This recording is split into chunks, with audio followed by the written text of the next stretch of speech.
they were here long before us. According to ancient texts, for thousands of years the earth belonged not to humans but to the Djinn. Born of smokeless fire, these entities built civilizations, waged wars, and possessed powers that we can only imagine. Some were enslaved by King Solomon. Others roam freely in the shadows to this day. In this special documentary, we have compiled the complete history of these invisible beings. First, we will dive into the deep oceans to face the Marid, the giants of the Djinn. Then, we will confront the destructive rage of the Ifrit. And finally, we will unlock the secrets of their hidden world. This is the complete saga of the Smokeless Fire. Settle in and let the darkness speak. If you're ready to look beyond the veil of forgotten myths and uncover the secrets the world chose to forget, subscribe to Inside Strange Times so you won't miss new journeys into the realm of ancient mysteries.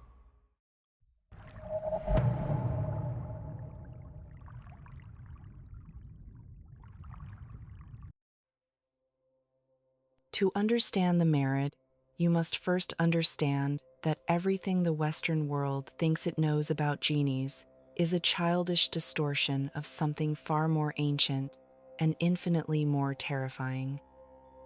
The word Djinn itself comes from the Arabic root meaning to hide or to conceal, and these beings have been hiding in plain sight within human consciousness since long before the Prophet Muhammad received his revelations in the 7th century.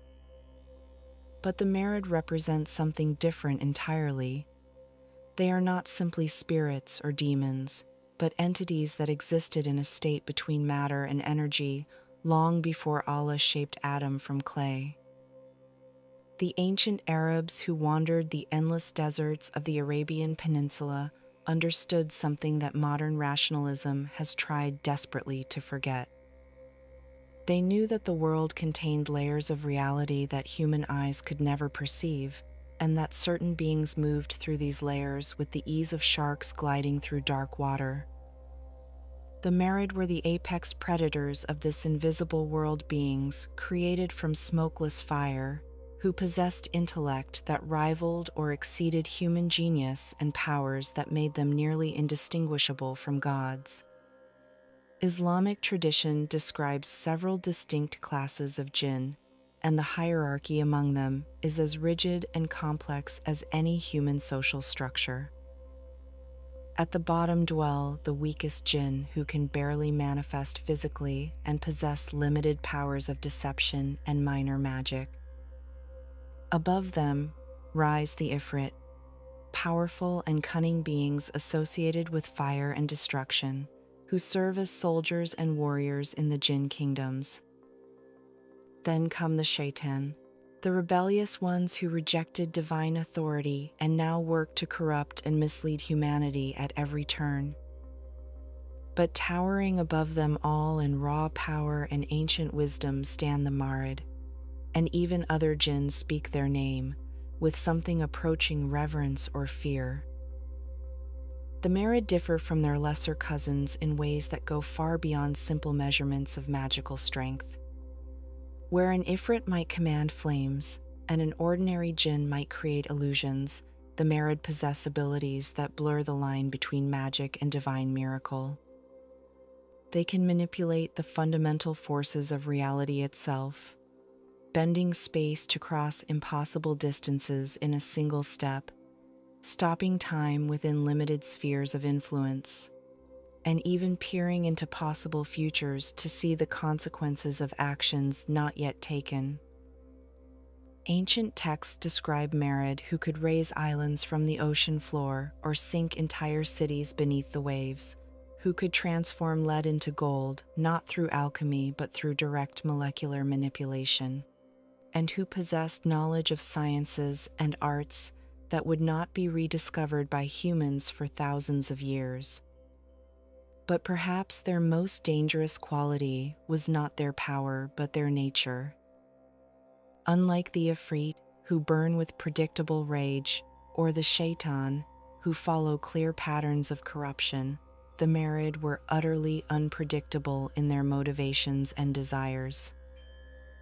Some ancient accounts describe them as beings of pure whimsy, who might grant incredible boons to a peasant who amused them while destroying a king who bored them.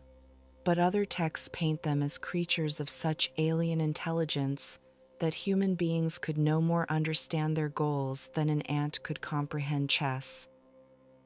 The physical descriptions of Merid that survive in pre-Islamic Arabian folklore and later Islamic texts reveal beings that defied comfortable categorization.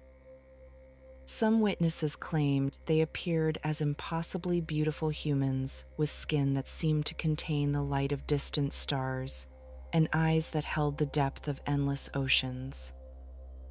Others described towering forms that shifted and changed moment to moment, sometimes humanoid, but just as often appearing as columns of colored smoke or geometric patterns that hurt to observe directly. One particularly detailed account from a 9th century manuscript describes a Merid encountered by a merchant caravan in the Rub al-Khali desert as a being whose true form could not be perceived, only the space around it that bent and warped as if reality itself was trying to accommodate something too vast to properly fit into three-dimensional space. The most consistent detail across all descriptions was their association with water. While lesser jinn might inhabit flames or dust storms, the Merid were said to dwell in the deepest parts of oceans and seas, in underground rivers that had never seen sunlight, and in impossible spaces where water existed in forms that defied natural law.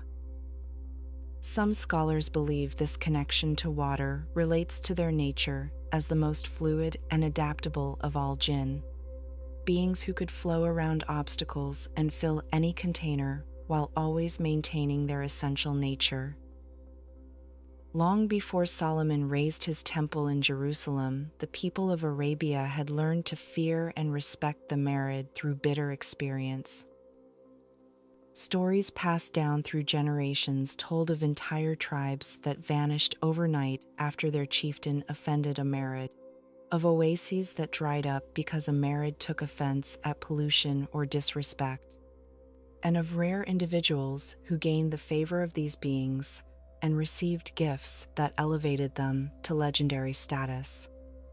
One such story tells of a poet named Shanfara who lived in pre-Islamic Arabia and supposedly received from a Merid the ability to compose verses of such beauty and power that they could move stones to tears and cause plants to bloom in the desert. But these early encounters were nothing compared to what would happen when the greatest king in history decided to systematically catalog and control every jinn in existence. Solomon, son of David, was not merely a wise ruler or a wealthy monarch. According to Islamic tradition, he was a prophet granted by Allah abilities that no human before or since has possessed. He could speak with animals and command them as generals command armies. He could understand the language of birds and insects, and most significantly, he possessed the power to compel jinn to serve him whether they wished to or not. The source of Solomon's power over the jinn came from a ring given to him directly by Allah, a band of brass and iron inscribed with the greatest name of God. With this ring, Solomon could summon any jinn or demon and bind them with unbreakable commands, forcing even the mightiest entities to labor on his behalf. The temple he built in Jerusalem was constructed not just by human hands, but by armies of jinn who worked day and night under Solomon's absolute authority, shaping stones that no human tools could cut and raising walls that defied normal architectural principles. But when Solomon turned his attention to the Merid, he discovered that controlling these ancient beings required more than simple commands and mystical authority. The Merid were too intelligent to be fooled by loopholes in instructions, and too powerful to be held by normal binding spells that worked perfectly well on lesser jinn. They would follow the letter of Solomon's commands while subverting the spirit, creating results that were technically correct but practically disastrous. One famous story tells of Solomon ordering a Marid to build him a palace more beautiful than any structure on earth, and the Marid complied by creating a building so impossibly magnificent that any human who looked upon it went blind from the sheer, overwhelming perfection of its form. The relationship between Solomon and the Marid evolved into a complex dance of mutual respect and constant tension. Solomon learned that these beings responded not to threats or displays of power, but to challenges and riddles, to demonstrations of wisdom rather than force. He would spend hours in consultation with captured Marid, asking them questions about the nature of reality and receiving answers that expanded his understanding of creation itself. The Marid in turn seemed to appreciate Solomon's intellect and began teaching him secrets of magic and science that went far beyond what any human had previously known. Yet this cooperation always balanced on a knife's edge of danger. The Marid never forgot that they were bound against their will, and they constantly tested the limits of Solomon's control. Islamic texts describe multiple occasions when Marid nearly escaped their bindings through clever interpretation of commands or by exploiting tiny flaws in the magical circles that contained them.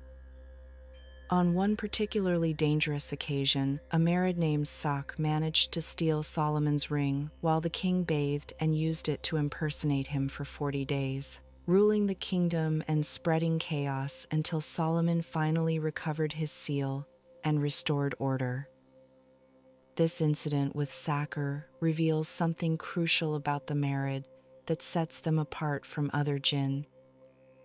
They were not merely powerful, they were patient and capable of planning over timescales that humans could barely comprehend.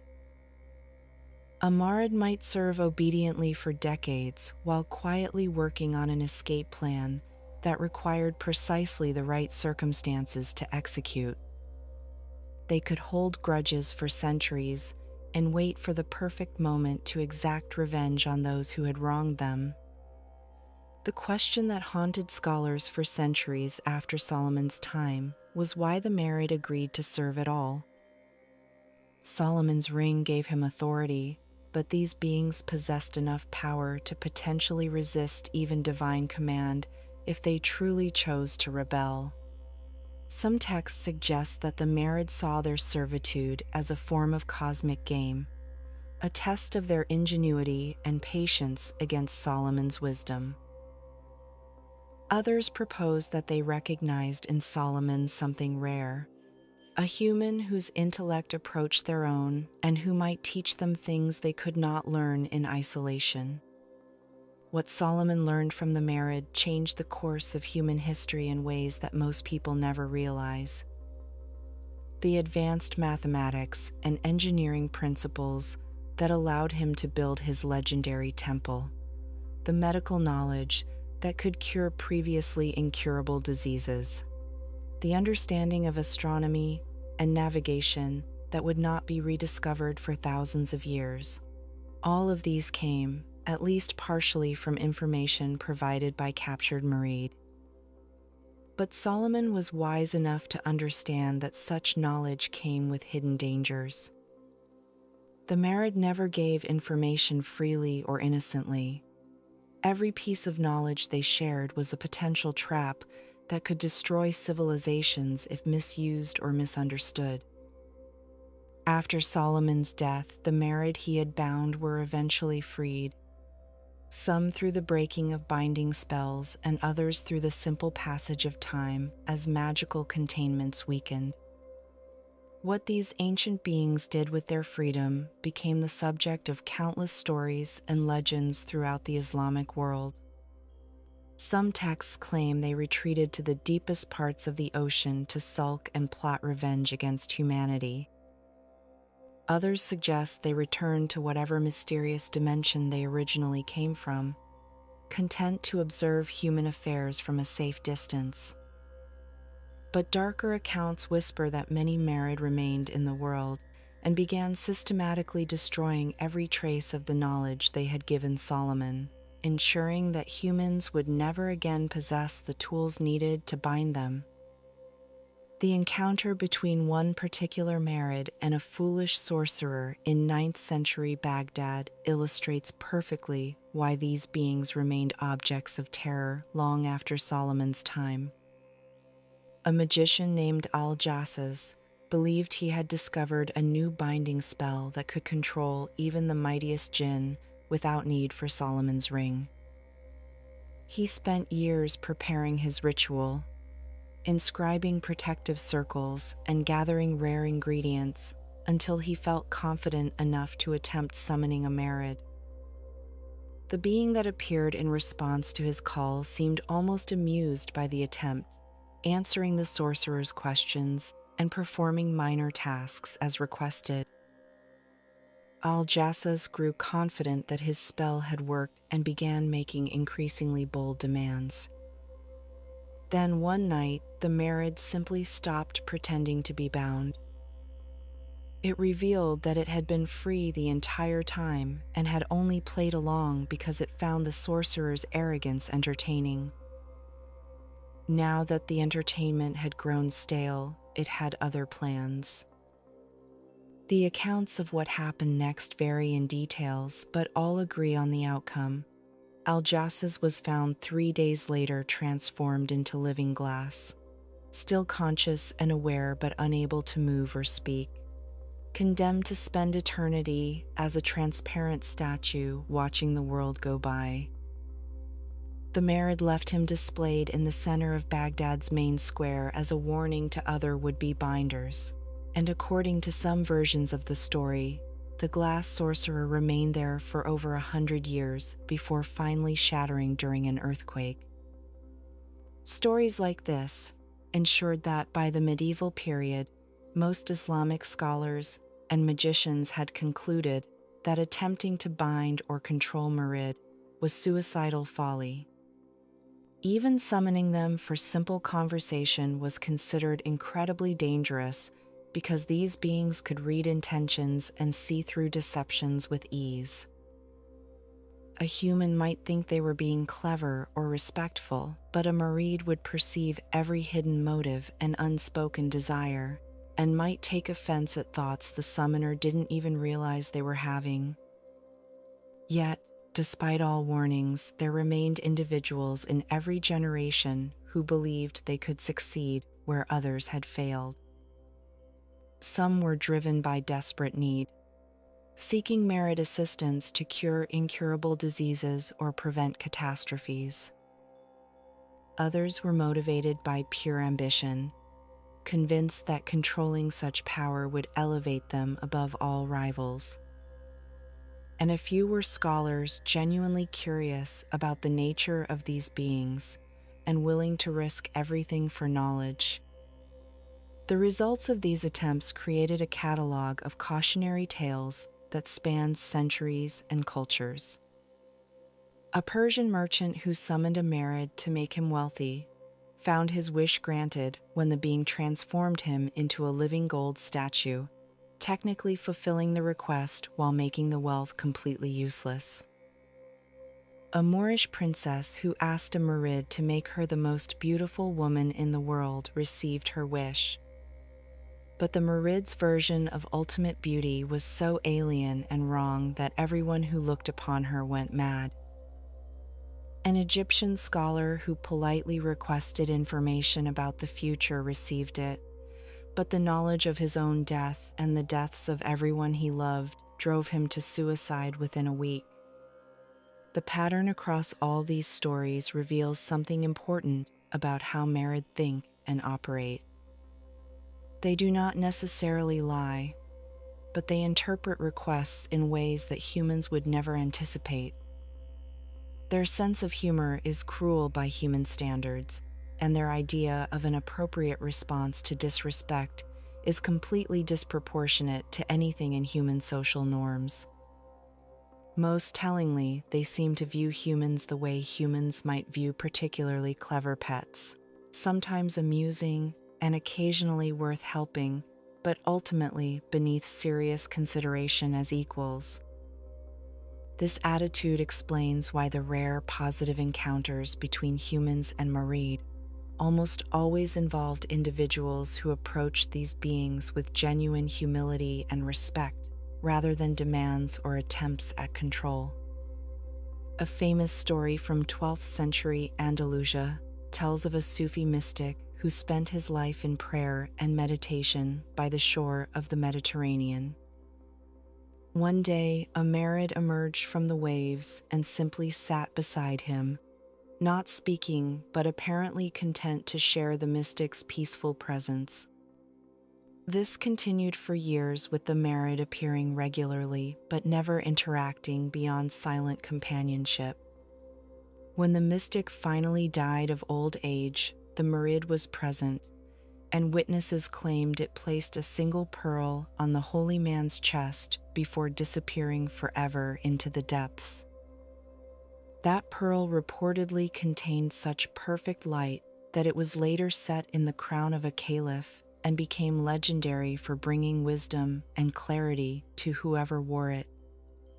But for every story of peaceful coexistence, there were dozens of tales of destruction and horror. The Marid were not evil in any simple sense. They were something far more dangerous. They were immensely powerful beings with their own incomprehensible goals and a complete lack of concern for human welfare. They might destroy a city as casually as a human might brush away an insect, not out of malice but simple indifference. Or they might nurture and protect a particular human for reasons that made sense only to themselves. Their unpredictability made them impossible to prepare for, and their power made them impossible to fight. The stories of the Marid force us to confront uncomfortable questions about the nature of reality and humanity's place within it. In the modern Western world, we have grown accustomed to a particular narrative about human progress. The idea that we move steadily forward from superstition toward enlightenment, and that ancient beliefs about supernatural beings were simply primitive attempts to explain natural phenomena we now understand through science. But the Islamic tradition regarding Marid presents something that resists this comfortable dismissal. These were not explanations for thunder or disease. They were detailed accounts of encounters with intelligent entities that possessed knowledge and abilities far exceeding human capabilities. What makes the Marid particularly fascinating from a historical perspective is how consistent the descriptions remain across centuries and vastly different geographic regions. A 10th century account from Persia describes Marid behavior and characteristics that closely match descriptions from 14th century Morocco and 16th century Indonesia. This consistency suggests either a shared cultural transmission that was remarkably stable over time and distance, or that people across the Islamic world were encountering and interpreting something real through their cultural and religious framework. Neither possibility is comfortable for modern rationalism. The first implies a level of cultural cohesion that seems implausible, and the second requires accepting that perhaps these encounters had some basis in objective reality. The transformation of Djinn into the Western concept of genies represents one of the most dramatic distortions in cross-cultural transmission. When European scholars and travelers first encountered Islamic stories about Djinn, they filtered them through their own cultural expectations and literary traditions. The result was the genie of Western fairy tales, a magical servant trapped in a lamp who grants 3 wishes and speaks in rhyming couplets. This sanitized, domesticated version bears almost no resemblance to the terrifying reality of Marid as understood in their original context. The most famous example of this distortion is the story of Aladdin, which most Westerners know through animated films and pantomime shows. The original tale from 1001 Nights describes something far darker and more complex than the family-friendly versions suggest. The Djinn in that story is not a lovable sidekick, but a being of terrible power who serves Aladdin only because it is magically compelled to do so. The text makes clear that this Djinn would destroy Aladdin instantly if the binding ever failed, and that every wish granted comes with risks and complications that the young protagonist barely understands. Even more significantly, the original story emphasizes that Aladdin's control over the Djinn is temporary and precarious, a gift of fortune that could be lost at any moment. This distortion matters because it reveals how uncomfortable Western culture has been with the idea of powerful, non-human intelligence that humans cannot ultimately control or understand. The Western genie must be containable, must be ultimately less powerful than the human who commands it, must be friendly or at least neutral in its intentions. The Murid of Islamic tradition allows for none of these comforting assumptions. They are older than humanity, more intelligent than the wisest human, and completely indifferent to human welfare except when it serves their own incomprehensible purposes. The theological implications of the Murid within Islamic thought are profound and complex. Unlike angels, who have no free will and exist only to serve divine purposes, Jinn, including Murid, possess the same free will that humans have. They can choose to obey or rebel, to do good or evil, to submit to Allah or reject divine guidance. This makes them in some ways closer to humans than angels are, fellow travelers on a cosmic journey toward judgment. But their vastly greater power and longevity mean that their choices carry consequences on scales humans can barely imagine. Some Islamic scholars have argued that the Murid represent a test for humanity, beings deliberately created with overwhelming power to see how humans would respond when faced with forces beyond their control. Would humans attempt to dominate and exploit such beings as so many sorcerers tried to do, or would they recognize the wisdom in respectful distance and humble acceptance of their own limitations? From this perspective, the stories of failed binding attempts are not just cautionary tales, but theological lessons about the proper relationship between humans and the supernatural world. The influence of Murid stories on Islamic literature, philosophy, and culture cannot be overstated. They appear constantly in classical Arabic poetry, sometimes as metaphors for political power or natural forces, but often as themselves, ancient beings whose actions shape human destiny. Sufi mystics wrote extensively about jinn, using them as symbols for the hidden aspects of reality that can only be perceived through spiritual insight rather than material observation. Legal scholars debated the proper Islamic response to jinn encounters, whether binding them was permissible, what obligations humans had toward these non-human persons, and how to address the question of jinn who claim to have converted to Islam. Yes, that last point is not a joke. Islamic tradition holds that jinn can convert to Islam, and numerous historical accounts exist of humans claiming to have met Muslim jinn who observed prayers and fasted during Ramadan.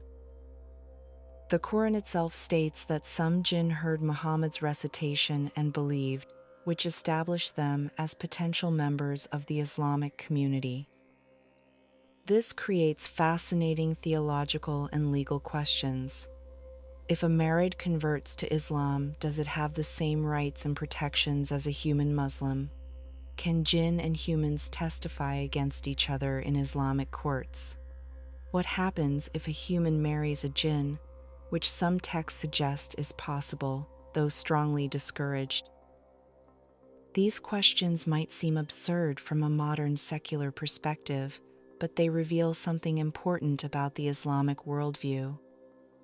In this framework, reality is not divided into natural and supernatural, but rather into visible and invisible aspects of a single unified creation. Jinn are not paranormal or miraculous. They are simply part of the normal fabric of reality that happens to be invisible to human eyes under most circumstances.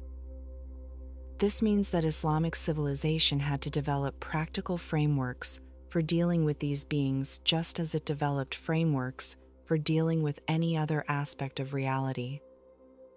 The legacy of Solomon's encounters with the Marid extends far beyond Islamic tradition.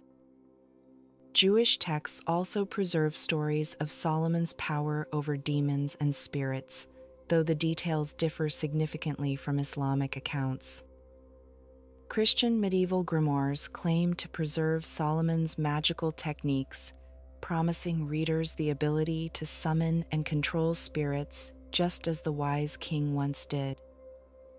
These grimoires, with their elaborate circles and incomprehensible symbols, represent perhaps the most dangerous misunderstanding of the original stories. They present binding spirits as a mechanical process. Follow these steps, and you will achieve these results. When the original Islamic texts make clear that Solomon's success came from divine authority, combined with personal wisdom that could not be replicated through mere technical procedures. The historical impact of these grimoires was nevertheless significant. Medieval and Renaissance Europe became obsessed with ceremonial magic, the idea that through proper ritual and preparation, humans could command supernatural beings. Countless individuals attempted these rituals, some probably achieving nothing but psychological experiences, others perhaps making contact with forces they completely misunderstood. The records of the Inquisition contain numerous cases of people accused of trafficking with demons using techniques supposedly derived from Solomon. And while many of these accusations were certainly false, some of the confessions describe experiences eerily similar to Islamic accounts of failed Marid binding attempts. Modern attempts to rationalize or explain away the Marid tend to fall into several predictable categories. Psychologists suggest they represent projections of the unconscious mind, humanity's fears and desires given external form. Anthropologists argue they served social functions, teaching respect for natural forces and discouraging hubris. Skeptics simply dismiss them as superstitious nonsense that educated people should ignore. But none of these explanations adequately account for the specificity and consistency of the historical accounts. Consider the level of detail in classical Islamic texts about jinn behavior and characteristics. These are not vague monster stories, but systematic descriptions that read more like field observations of an actual species. They describe how different classes of jinn reproduce, what they eat, if anything, how they organize their societies, what languages they speak, how they perceive time differently than humans, what environments they prefer, how they communicate with each other. The Marid in particular are described with the kind of specificity that suggests either elaborate shared fantasy or documentation of real encounters filtered through religious and cultural understanding. The question we must ultimately confront is not whether Marid exist in some literal physical sense, but what the persistence and power of these stories tells us about human experience and the limits of our understanding. For over 1,000 years, millions of people across vast geographic and cultural spans believed absolutely in the reality of these beings. They structured their theology, philosophy, and practical magic around this belief. They developed elaborate protocols for avoiding or interacting with Merid. They told and retold stories about encounters that shaped how entire civilizations understood reality. Perhaps the truth about the Merid lies not in proving they exist or don't exist, but in understanding what their stories preserve. They represent humanity's oldest and most persistent intuition that we are not alone in the universe and that not everything that shares existence with us is friendly or comprehensible. They embody the terrifying possibility that intelligence and power do not necessarily align with human values or interests. They remind us that there are vast domains of reality that remain beyond human perception and control, no matter how much our technology advances. In an age where humanity has split atoms and walked on the moon, it is tempting to believe we have transcended the old superstitions about beings of fire and smoke. But the fundamental questions the Merid stories raise remain unanswered. What should humans do when confronted with intelligence vastly superior to our own? How should we respond to power we cannot match? What does wisdom look like in the face of forces beyond our understanding? These questions are, if anything, more relevant now than they were in Solomon's time. We simply frame them in terms of artificial intelligence and potential alien contact, rather than jinn and spirits. The Merid endure in human consciousness because they represent something essential and true about our condition. We are small beings in a vast universe, clever but not wise, powerful enough to reshape our world but not wise enough to foresee all the consequences.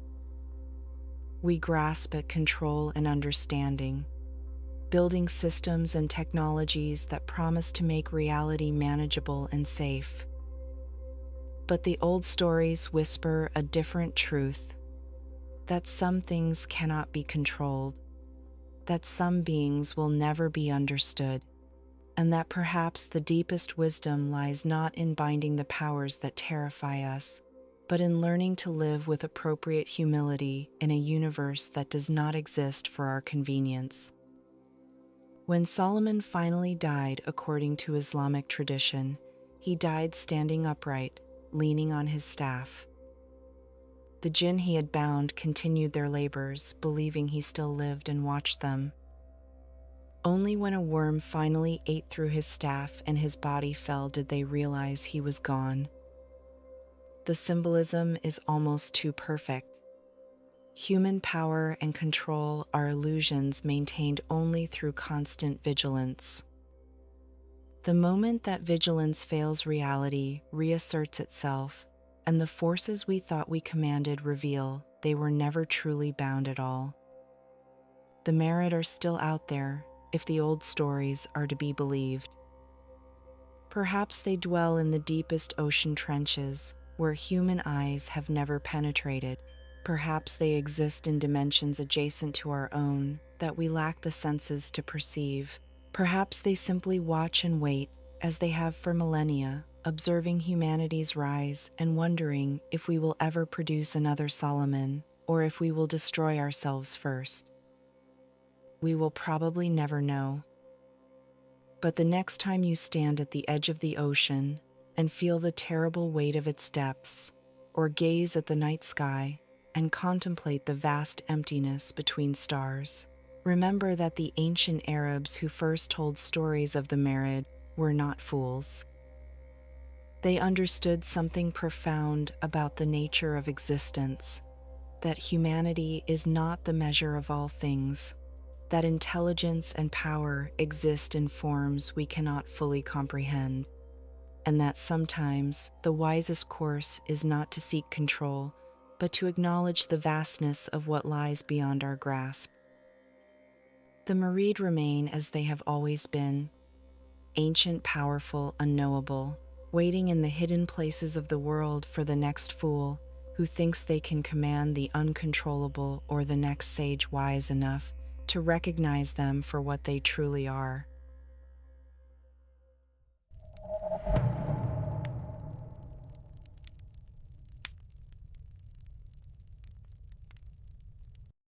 The Quran speaks of a creation that predates humanity by millennia. In Surah Ar-Rahman, verse 15, Allah declares that He created the Jinn from a smokeless flame of fire. The Arabic term used is nar as samum, which translates to the scorching wind or the poisonous fire. This is not ordinary flame, but something far more primordial. Islamic scholars have debated for centuries what exactly smokeless fire means. The great medieval theologian Al-Ghazali wrote that smokeless fire represents pure energy, the essence of heat and light without the earthly impurities that create smoke. Just as humans were formed from clay and angels from light, the Djinn, including the Ifrit, were shaped from this divine flame. But among all Jinn, the Ifrit are said to be created from the hottest and purest part of this fire. They are the aristocracy of flame. Ibn Kathir, in his famous tafsir, provides additional context.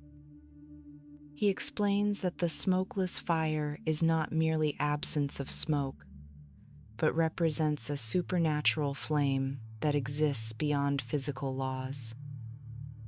This fire burns without fuel, consumes without ash, and radiates heat that affects both the physical and spiritual realms. The Ifrit, being formed from the most intense core of this flame, possess qualities that set them apart from all other created beings. Physical descriptions of Ifrit vary across Islamic sources, but certain characteristics remain constant. They are beings of immense size, often described as tall as mountains. The 13th century scholar Ibn Kathir recorded accounts of Ifrit whose heads touched the clouds. Their bodies are said to shimmer between solid and ethereal states. One moment they appear as towering figures wreathed in flame. The next they dissolve into waves of unbearable heat. The scholar Al-Jahiz, in his 9th century work, Kitab al-Hayawan, provides one of the earliest detailed descriptions. He writes that Ifrit appear as pillars of twisting fire, with features that constantly shift like flames in the wind. Their eyes are described as glowing coals, burning with an inner light that never dims. Their voices sound like the roar of a great furnace, or the crack of lightning splitting the sky. When they move, the air around them shimmers, as if reality itself bends under the intensity of their heat. The ability to shapeshift is fundamental to Ifrit nature. They can assume the form of humans, animals, or even inanimate objects. Medieval Arabic texts describe Ifrit appearing as black dogs, serpents of enormous size, or beautiful women who lure men to their doom. The scholar Al-Damiri, in his 14th century work, Hayat al-Hayawan, details how Ifrit prefer forms that inspire either desire or terror. This shape-shifting is not mere illusion, but actual physical transformation. One particularly detailed account comes from Ibn Battuta, the famous 14th century traveler. He describes meeting a man in Damascus who claimed to have witnessed an Ifrit transformation. The creature first appeared as a whirlwind of sand and fire, then condensed into the form of a massive black stallion. Its mane was described as living flame, and wherever its hooves touched the ground, small fires erupted. The transformation took only moments, but left the witnesses paralyzed with fear. The process of shape-shifting itself reveals much about Ifrit nature. Unlike the gradual transformations described for lesser Djinn, Ifrit can change instantaneously. The transformation is often accompanied by intense heat, the smell of sulfur, and a sound like thunder. Some accounts describe the air crackling with energy, similar to the sensation before a lightning strike. This suggests their shape-shifting involves fundamental manipulation of matter and energy. Their intelligence equals or surpasses human capability. Unlike the Western concept of demons as purely evil beings, Ifrit possess free will, just as humans do. They can choose between good and evil, between faith and rebellion. The Quran itself, in Surah al-Jinn, describes how a group of Djinn listened to the Prophet Muhammad reciting, and some chose to accept Islam. Among these converts were reportedly several Ifrit, though they struggled more than other Djinn with submission due to their prideful nature. The Hadith literature provides specific accounts of Ifrit conversion. In Sahih Muslim, it is narrated that the Prophet said, "An Ifrit from the Djinn came to me last night to interrupt my prayer."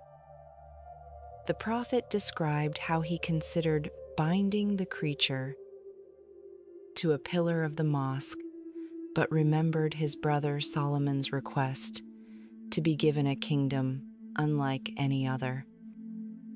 This hadith suggests not only the reality of Ifrit, but also their continued interaction with humanity. The intellectual capabilities of Ifrit extend beyond mere human knowledge. They possess memories that span millennia, having witnessed the rise and fall of countless civilizations. Medieval texts describe Ifrit who could speak every human language, understand the speech of animals, and even communicate with plants and stones. Their knowledge of history, magic, and the hidden workings of nature makes them valuable but dangerous sources of information. Al-Masudi, in his 10th century work, The Meadows of Gold, recounts the story of an Egyptian scholar who summoned an Ifrit. The creature claimed to have served in the court of King Solomon and witnessed the building of the first temple. It described architectural techniques lost to humanity and named the locations of treasures buried beneath the sand. But the price for this knowledge was steep. The scholar aged 20 years in a single night. The powers of an Ifrit extend far beyond physical strength. They command fire in all its forms, from the smallest spark to infernos that can consume entire cities. Ancient texts speak of Ifrit, who could travel from Yemen to Jerusalem in less time than it takes a human to blink. This incredible speed is mentioned specifically in the Quran, when an Ifrit offers to bring the throne of the Queen of Sheba to Prophet Solomon. The Ifrit boasts he could retrieve it before Solomon could even rise from his seat. The exact verse from Surah An-Naml, verse 39 states, "A powerful one from among the Jinn said, 'I will bring it to you before you rise from your place.'" The Arabic word used is Ifritun, which specifically denotes an Ifrit, not just any jinn. This Quranic attestation gives religious authority to the belief in their extraordinary abilities. The throne of Sheba was not a simple chair, but a massive structure of gold and precious stones. That an Ifrit could transport it instantly across hundreds of miles demonstrates power beyond human comprehension. Beyond fire manipulation, Ifrit possess other supernatural abilities. They can become invisible at will, making them perfect spies and assassins. They have superhuman strength capable of lifting massive boulders or destroying buildings with their bare hands. Some accounts describe Ifrit who could control the weather, summoning sandstorms, or causing droughts through their connection to desert heat. They possess deep knowledge of magic and can cast powerful spells. The medieval text Shams al-Ma'arif describes Ifrit teaching humans forbidden arts in exchange for worship or servitude. The invisibility of Ifrit deserves special attention. Unlike temporary invisibility achieved through magic, Ifrit can maintain this state indefinitely. They can selectively reveal themselves, appearing to one person while remaining hidden from others. This ability makes them particularly dangerous, as they can observe humans undetected for years. Stories tell of Ifrit who lived invisibly in human homes, learning family secrets and waiting for the perfect moment to strike. Their magical abilities encompass what Islamic texts call seer or sorcery. Ifrit can create elaborate illusions that affect all five senses. They can inflict diseases that no medicine can cure, or remove ailments that have plagued families for generations. Some possess the power of prophecy, able to see potential futures, though not the fixed destiny known only to Allah. They can bind other spirits to their will, commanding lesser jinn and even some animals. But for all their power, Ifrit have vulnerabilities. Water is their natural enemy, capable of weakening or even destroying them. This is why many stories of imprisoned Ifrit involve them being trapped in vessels thrown into the sea. The touch of pure iron burns their skin like acid.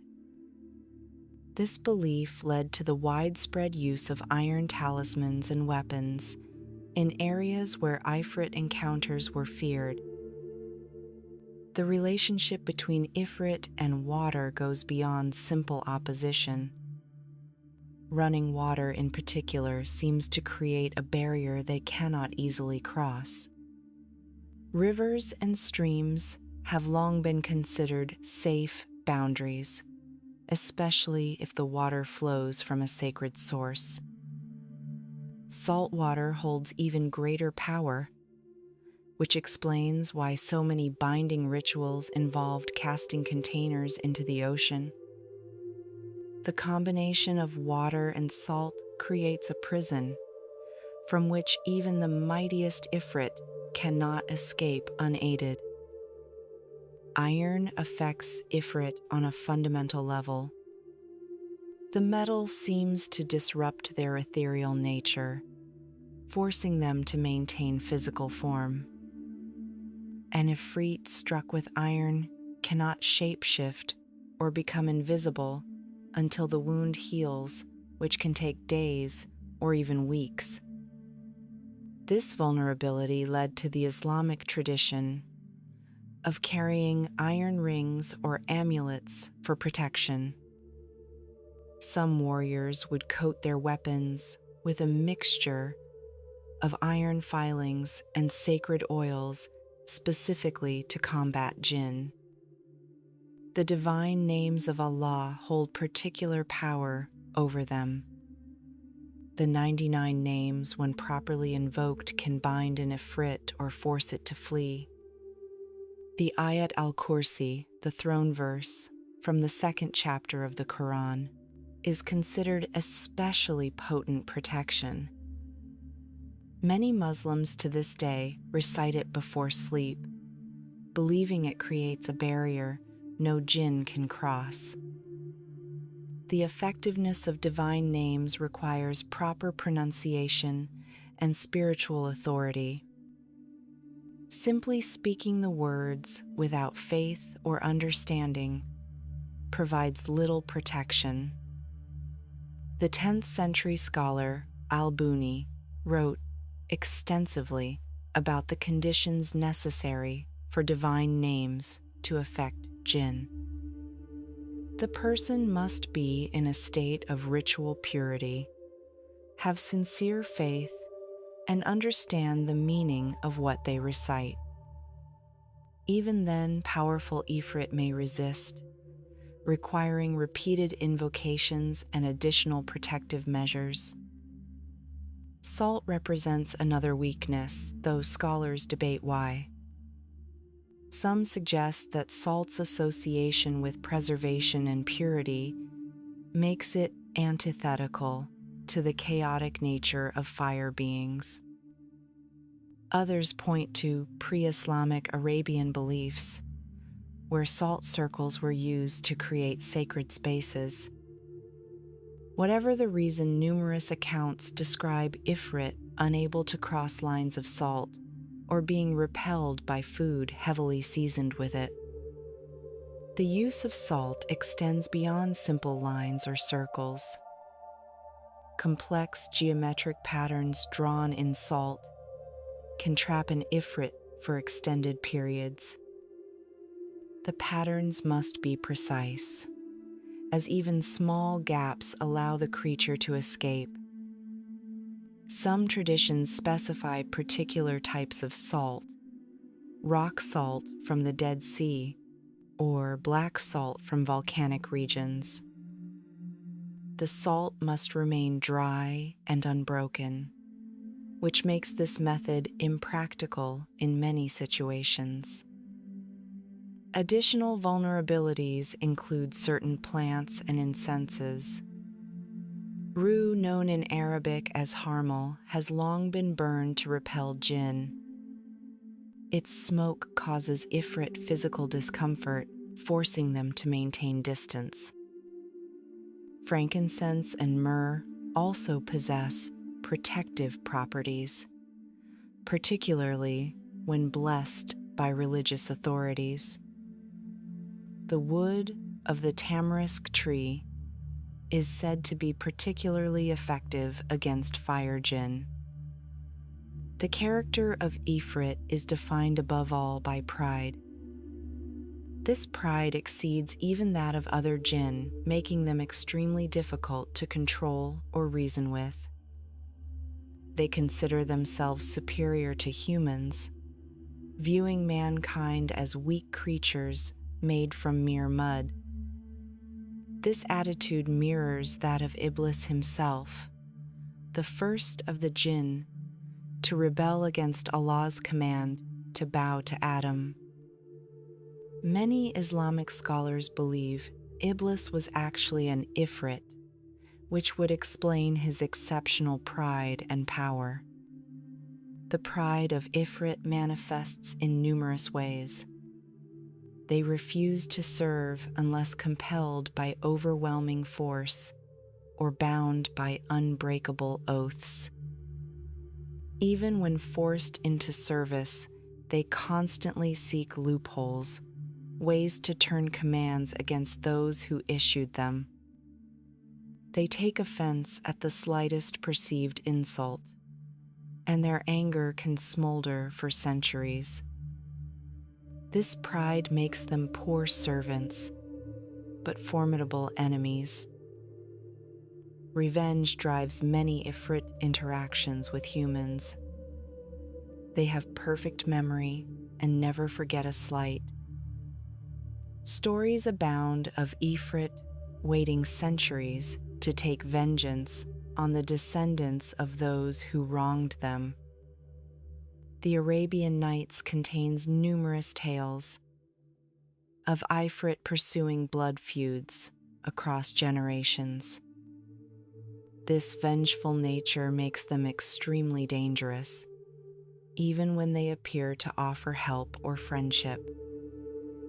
One famous account from the Kitab al-Djinn describes an Ifrit who waited 300 years to avenge an insult.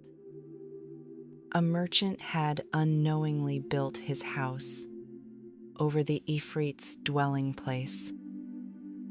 Rather than immediately destroy the man, the Ifrit waited and struck at his descendants when they had grown wealthy and comfortable. The creature took particular pleasure in watching the family lose everything they had built. Yet not all Ifrit are evil. Islamic tradition acknowledges that, like humans, they exist on a moral spectrum. Some Ifrit have chosen to follow the straight path and worship Allah. These righteous Ifrit sometimes aid worthy humans, though always on their own terms, never as servants. The distinction is crucial because it separates Islamic understanding from the simplified evil demon concept. Ifrit are dangerous not because they are inherently evil, but because they are powerful beings with their own agendas. To understand the true nature of Ifrit, we must first comprehend the broader hierarchy of Djinn in Islamic cosmology. The Djinn are not a single species, but rather a diverse race, with multiple tribes and types, each possessing distinct characteristics. Medieval Islamic scholars spent centuries cataloging and classifying these beings, creating detailed taxonomies that rival any modern scientific classification. The word jinn itself comes from the Arabic root jinn, which means to hide or to conceal. This etymology reveals a fundamental aspect of their nature. They are the hidden ones, existing parallel to our visible world. The Quran mentions jinn in over 30 verses, establishing their reality as an article of faith. To deny the existence of jinn is considered kufr, a rejection of Allah's clear revelation. At the apex of jinn society stand the Marid. These are the most powerful of all jinn associated with water and the sea. The Marid are described as beings of immense magical ability, capable of granting wishes that can alter reality itself. They are the blue jinn of the ocean depths, the spirits of great rivers and lakes. In raw magical power, they exceed even the Ifrit, though they are fewer in number and slower to anger. The Marid deserve extensive examination to understand their relationship with Ifrit. These water giants are described in various texts as having skin like polished sapphire. They can command sea creatures, raise or calm storms, and cause springs to emerge from barren rock. Their palaces lie beneath the waves, constructed from pearl and coral with foundations of solid water. The famous Marid king Barkhan, mentioned in several medieval texts, ruled an empire that stretched across the Indian Ocean. Physical descriptions of Marid emphasize their aquatic nature. They stand even taller than Ifrit, some accounts claiming heights of 60 cubits or more. Their hair flows like seaweed, and their breath smells of ocean brine. When they speak, their voices carry the sound of waves crashing against distant shores. Unlike the burning touch of Ifrit, married radiate a cold that can freeze blood in the veins. The relationship between Married and Ifrit has been described as an eternal rivalry. Water and fire, the elements from which they draw their power, are natural opposites. Ancient Arabic texts speak of great battles between Married sultans and Ifrit kings, conflicts that caused tsunamis and volcanic eruptions. The tension between these two types of jinn reflects a fundamental duality in Islamic mysticism: the cooling mercy of water versus the purifying wrath of fire. One epic battle, described in the Chronicles of the Hidden Kingdoms, tells of the war between Sultan Muzahim of the Ifrit and King Shamar of the Married. The conflict began over control of the Strait of Hormuz, where fire mountains meet the sea. For 7 years, the battle raged, creating the chain of volcanic islands that exist there today. Neither side achieved total victory, and a truce was eventually declared. The boundary between their realms remains a place of constant tension where steam rises eternally. Below the Married and Ifrit in power, though not necessarily in nobility, come the Djinn or Jinni. These are the common jinn, the ones most likely to interact with humans. They possess significant supernatural abilities, but lack the raw elemental power of their greater cousins. The Jinni can be good, evil, or morally neutral. Many of the jinn who converted to Islam during the Prophet's lifetime were of this middle rank.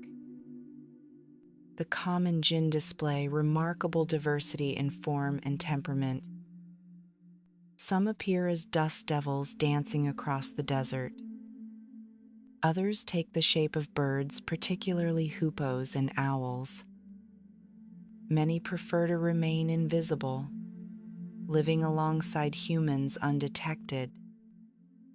They build their homes in abandoned places, ruins, bathrooms, and garbage dumps. This preference for unclean spaces has led to numerous Islamic hygiene practices designed to avoid disturbing them. The social structure of common jinn mirrors human society. They have families, tribes, and complex social hierarchies. Marriage and divorce exist among them, following rules similar but not identical to human customs. They engage in trade warfare and politics. Some jinn tribes have maintained feuds for thousands of years, while others have formed lasting alliances. The dynamics of jinn society remain largely mysterious, as few humans have observed them directly. The ghul or ghoul represents a more sinister category. These are the jinn who feed on the dead and dying.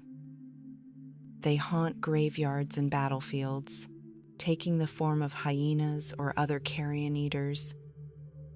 The ghoul are shapeshifters par excellence, often appearing as beautiful women to lure travelers to their doom. Unlike Ifrit, who kill through fire and fury, ghoul prefer deception and slow consumption of their victims. The nature of ghoul has been extensively documented in Arabic literature. They are described as having a split personality, alternating between seductive beauty and horrifying monstrosity. Their true form is said to be hideous, with donkey's hooves, backwards feet, and iron teeth. They can mimic human voices perfectly, calling out to travelers using the names of their loved ones. Once a victim is isolated, the ghoul reveals its true nature and devours them, starting with the liver and heart. Female ghoul called gula are particularly feared. They target children and pregnant women, drawn by innocence and new life. Stories tell of gula infiltrating households, replacing wet nurses to feed on infant blood. They can maintain human disguise for months, slowly draining the life force from their victims. Only certain signs reveal their nature: an aversion to salt, inability to cross running water, and feet that never quite touch the ground. The Sila are the rarest of the major Djinn types. These beings are master shapeshifters, even beyond the abilities of Ifrit. They can maintain complex human disguises for years, living entire false lives among human communities. Some accounts suggest Sila are actually a hybrid, born from unions between Djinn and humans. They are said to be highly intelligent but emotionally unstable, torn between their dual natures. Historical accounts of Sila are sparse but disturbing. The historian al-Masudi records the case of a Sila who lived as a respected merchant in Baghdad for 20 years. Only when the creature's daughter reached marriageable age did its true nature become apparent. The Sila fled into the desert, but not before revealing that dozens of the city's residents were actually Djinn in disguise. This revelation caused panic and led to the development of various tests to identify hidden Djinn. At the bottom of the hierarchy are the Hin and the Jan. These are the weakest of Djinn, barely more powerful than a strong human. The Hin are described as cowardly creatures who flee at the first sign of danger. They can create minor illusions and small mischiefs, but lack the power for serious harm. Some scholars argue these are not true Djinn at all, but rather a related species of supernatural being. The Jan are often confused with Djinn in general, but represent a specific weak category. They are said to be the ancestors of all Djinn, the original beings from which other types evolved. Jan inhabit the deep desert, avoiding both humans and other Djinn. They possess minimal supernatural abilities, limited to minor shapeshifting and creating mirages. Some traditions suggest righteous Jan can ascend to become more powerful types of Djinn through devotion. This hierarchy exists within a broader Islamic cosmological framework. According to the Quran, Allah created 3 types of intelligent beings. The angels were formed from light, perfect in their obedience, but lacking free will. Humans were shaped from clay, given free will, but limited in power and perception. The Djinn, including all their various types, were created from smokeless fire and given both free will and supernatural power. The angels, called malaika in Arabic, exist in their own hierarchy. At the highest level stand the archangels, Jibril, who brings revelation, Mikhail, who controls nature, Israfil, who will blow the trumpet on Judgment Day, and Azrael, the angel of death. Below them, countless angels perform specific functions, recording deeds, protecting believers, and maintaining cosmic order. Angels have no free will. They cannot disobey Allah or choose evil. This fundamental difference separates them from both humans and Djinn. The interaction between these three races forms the core of Islamic eschatology. Humans and Djinn will be judged on the day of resurrection, while angels serve as witnesses and executors of divine justice. Both humans and Djinn can earn paradise or damnation based on their choices in life. The Quran explicitly states that hell will be filled with both humans and Djinn who rejected divine guidance. The temporal sequence of creation is significant.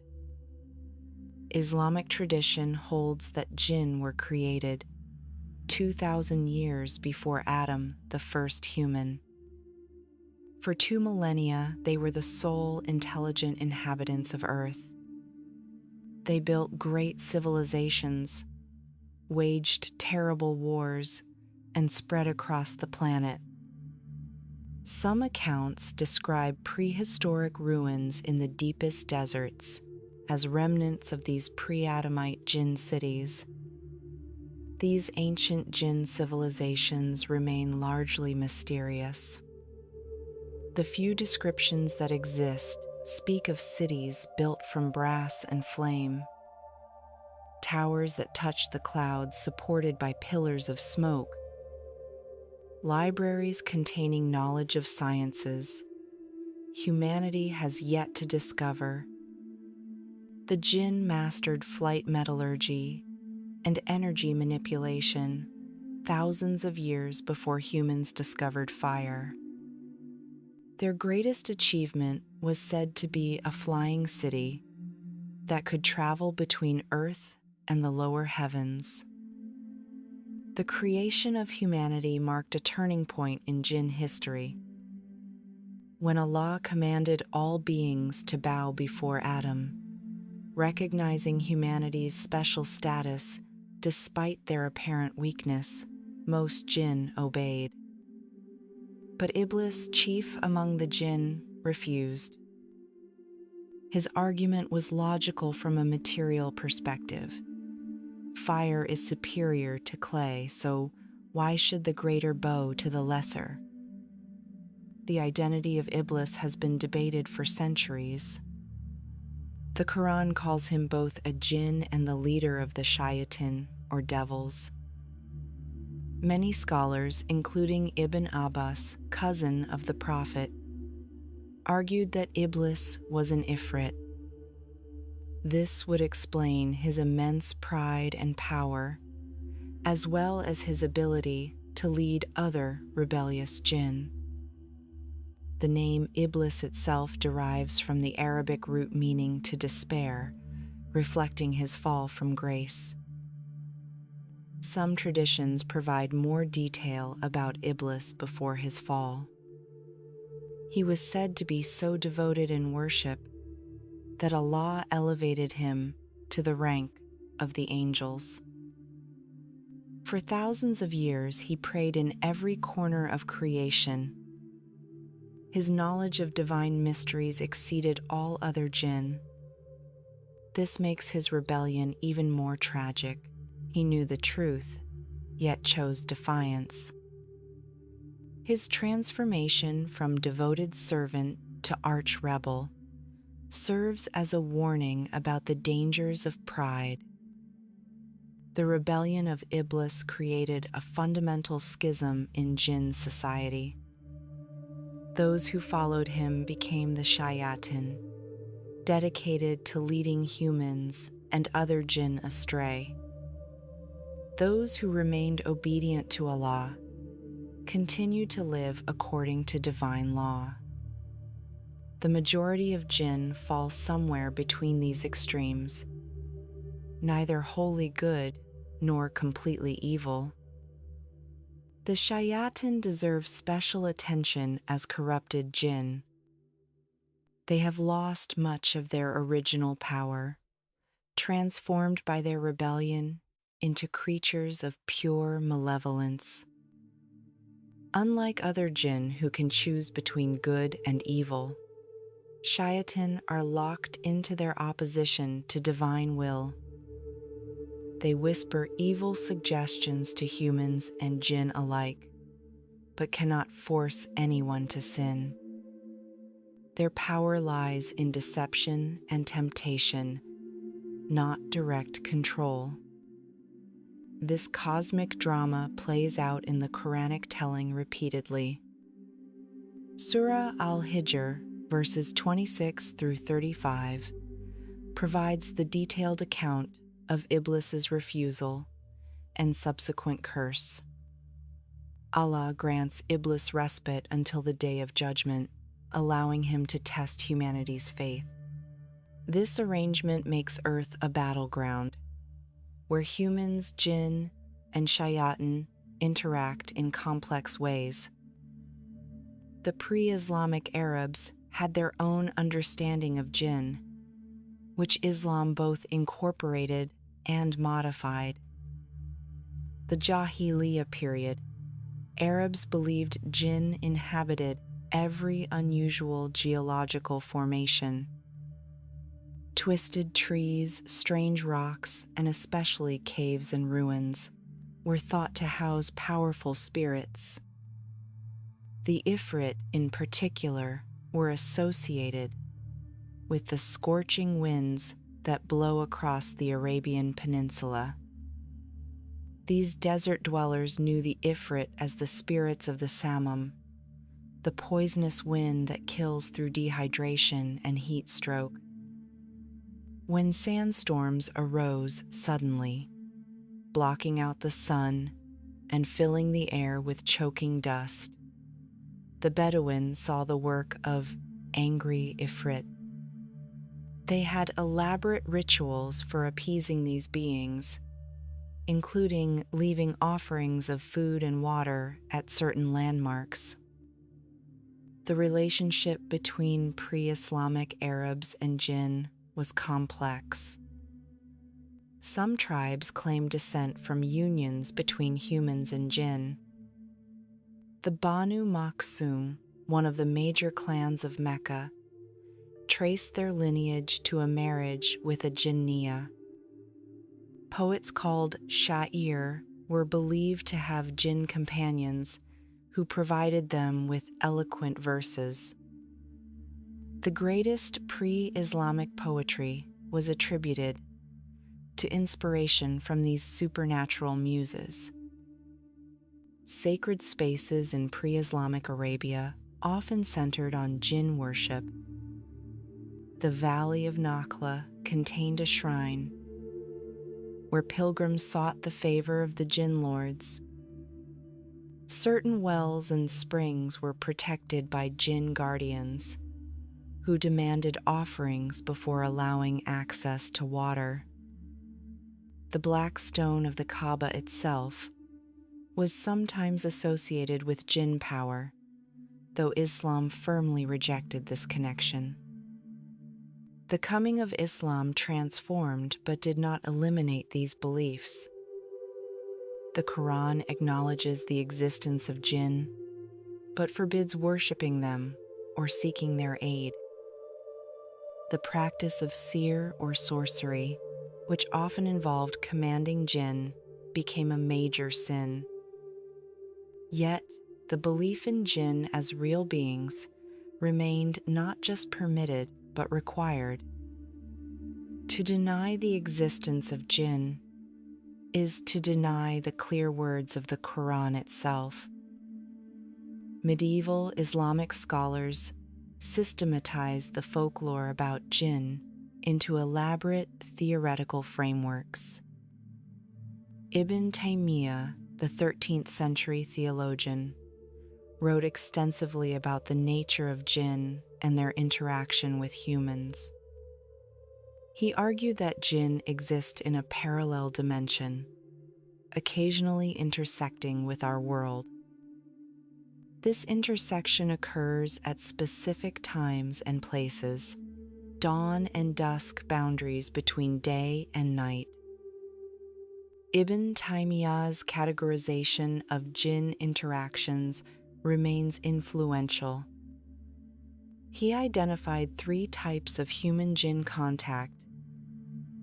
First, accidental encounters where humans unknowingly disturb jinn. Second, deliberate summoning through magic and rituals.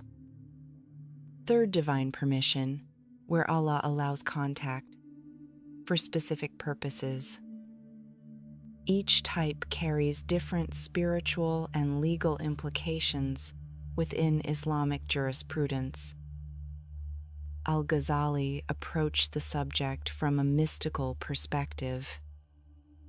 In his revival of the religious sciences, he describes jinn as beings of subtle matter, existing on a plane between the purely physical and purely spiritual. He compared them to the human imagination, which can create forms without substance. Yet he insisted they were objectively real, not mere psychological phenomena.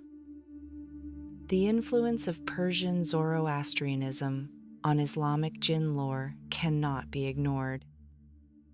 The Zoroastrian divs, or devas, bear striking similarities to the Islamic jinn. Both are powerful spirits associated with natural forces. Both can be good or evil. Both interact with humans in complex ways. When Islam spread into Persia, these older beliefs merged with Quranic teachings. The Persian influence is particularly evident in the elaboration of Ifrit mythology. Persian texts describe the Ifrit as commanders in the armies of darkness. They lead lesser jinn in battles against the forces of light. This militaristic characterization, while not explicitly Quranic, became widely accepted. The Ifrit transformed from simply powerful jinn into organized warriors of the supernatural realm. The Arabian Nights contains perhaps the most famous Ifrit story ever told. The tale of the fisherman and the jinni begins with a poor fisherman casting his net into the sea 4 times each day. On one fateful morning, his net brings up not fish, but a copper jar sealed with lead. The seal bears the mark of Solomon, son of David. Curiosity overcomes caution, and the fisherman opens the ancient vessel. Smoke pours from the jar, rising higher and higher until it forms into a massive Ifrit. The creature towers above the terrified fisherman, its eyes burning with centuries of rage. The Ifrit speaks, declaring that he will grant the fisherman one choice in how he wishes to die. The fisherman asks why death is his only option. The Ifrit's answer reveals the psychology of these proud beings. For the first 100 years of imprisonment, the Ifrit vowed to make whoever freed him rich beyond measure. No one came. For the second 100 years, he promised to grant 3 wishes to his liberator. Still, no one came. For the third 100 years, he swore to serve his rescuer as a loyal servant for life. The jar remained sealed. By the 4th century, his pride had transformed into rage. He vowed that whoever freed him would die, though he would allow them to choose their death. The fisherman saves himself through cleverness, not strength. He expresses doubt that such a massive being could fit inside such a small jar. The Ifrit's pride cannot bear this challenge to his power. To prove his abilities, he transforms back into smoke and enters the jar. The fisherman immediately seals it, threatening to throw it back into the sea. Only after extracting an oath of safety does he release the Ifrit again.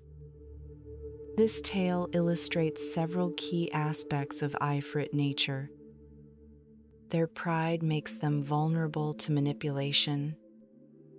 Their rage grows with time rather than diminishing. They are bound by oaths, sworn on Allah's name. A clever human can outwit even the most powerful Ifrit if they understand these weaknesses. The story became a template for countless other tales of human Ifrit interaction. Another significant story from the Arabian Nights is the City of Brass. The Caliph sends an expedition to find brass bottles containing Djinn imprisoned by Solomon. The journey leads to a city of brass and gold, surrounded by walls with no visible entrance. The city appears magnificent but utterly silent. When the explorers finally enter, they discover every inhabitant frozen in place. The city's destruction came from releasing an imprisoned Ifrit. The queen had acquired one of Solomon's bottles, believing the Ifrit inside would grant her wishes. Instead, the creature destroyed everyone in the city, freezing them in their final moments. The explorers find the queen on her throne, surrounded by treasures, but dead for centuries. Her final inscription warns that all power and wealth mean nothing before death. The story of the second Calendar presents a different view of Ifrit. A prince transformed into an ape by an evil Ifrit seeks help from a princess who knows magic. The princess herself is pursued by another Ifrit who desires her for his bride. The two Ifrit battle in spectacular fashion, transforming into various animals and elements. They become lions, then scorpions, then eagles, each trying to destroy the other. Finally, they transform into pure flame, battling as two pillars of fire. The princess defeats the evil Ifrit, but at terrible cost. She explains that battling an Ifrit in their element of fire requires sacrificing part of one's own essence. Though she wins, she is mortally wounded. Her death demonstrates that even with knowledge and power, fighting an Ifrit directly remains extremely dangerous. The tale warns against confronting these beings without absolute necessity. Medieval Arabic chronicles contain accounts presented as historical fact. Ibn Battuta, the 14th century traveler, describes an encounter near the ruins of Babylon. His caravan made camp near ancient ruins despite local warnings. During the night, they heard terrible sounds like the roaring of 1,000 furnaces. A pillar of fire appeared, moving through the ruins, searching for something. One of the guides recognized this as an Ifrit guarding treasures buried in the ruins. He instructed everyone to remain silent and motionless. The Ifrit passed through their camp 3 times its heat, so intense that water bags burst. Only at dawn did the creature return to the ruins. The caravan fled immediately, leaving behind equipment rather than risk another night. Al-Masudi, in The Meadows of Gold, recounts the story of the Ifrit of Palmyra. This creature haunted the ancient city's ruins, attacking any who tried to remove stones for building. Local tribes spoke of seeing it at sunset, a giant figure wreathed in flames, walking the old Roman roads. Several attempts to banish it failed, including one by a famous Islamic scholar. The Ifrit remained, claiming the ruins as its domain until an earthquake buried much of the site. The Chronicle of Damascus from the 12th century tells of an Ifrit that terrorized villages near Mount Lebanon. The creature would appear as a beautiful woman, luring young men into the wilderness. Their bodies would be found days later, burned from the inside out. A holy man named Sheikh Ahmad attempted to confront the Ifrit. He spent 40 days in prayer and fasting, preparing for the battle.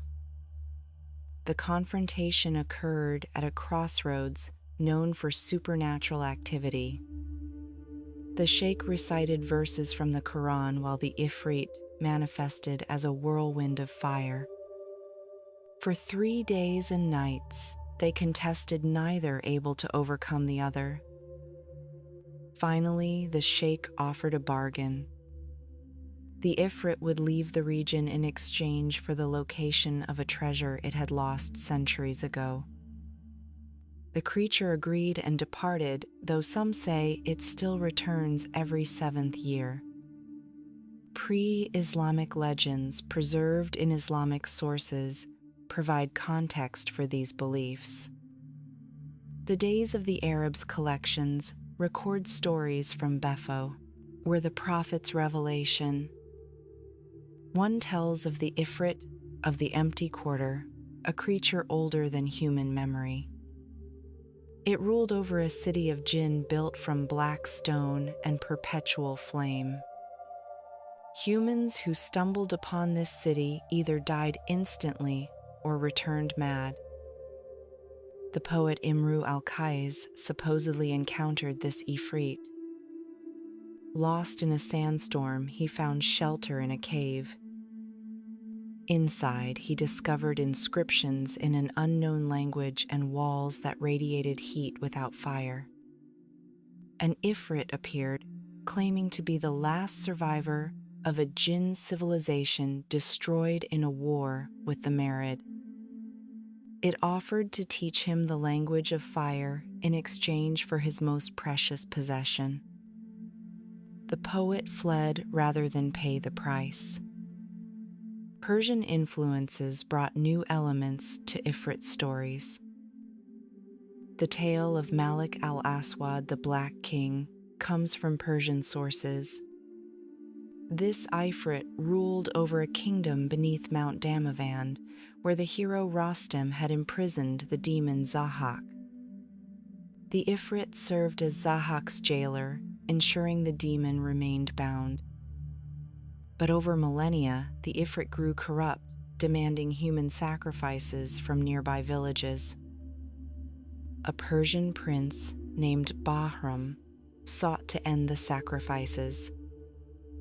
He descended into the mountain through volcanic vents, protected by talismans and prayers. In the depths, he found not one, but dozens of Ifrit, all serving the Black King. The prince challenged the king to single combat, wagering his life against the freedom of the villages. Through courage and divine assistance, he prevailed, binding the Black King with chains of meteoric iron. Berber traditions from North Africa add unique perspectives. The Ifrit of the Sahara are described differently than their Arabian counterparts. These desert spirits appear as pillars of sand and fire moving across the dunes like living storms. They guard the graves of ancient kings and the ruins of cities swallowed by sand. Unlike Arabian Ifrit, they rarely take human form, preferring their elemental nature. One Berber legend tells of 7 Ifrit brothers who controlled the 7 wells of life. These wells could cure any disease, grant extended life, and restore youth. But the Ifrit demanded terrible prices: the firstborn child, the ability to love, or half of one's remaining years. A wise woman named Kahina negotiated with the Ifrit for her people's access to water. She offered them something more valuable than human lives: the secret of creating new wells. Andalusian Muslim sources from medieval Spain contain unique Ifrit encounters. The Chronicle of Cordoba describes an Ifrit imprisoned in Roman ruins near the city. Construction workers accidentally released it while expanding the city walls.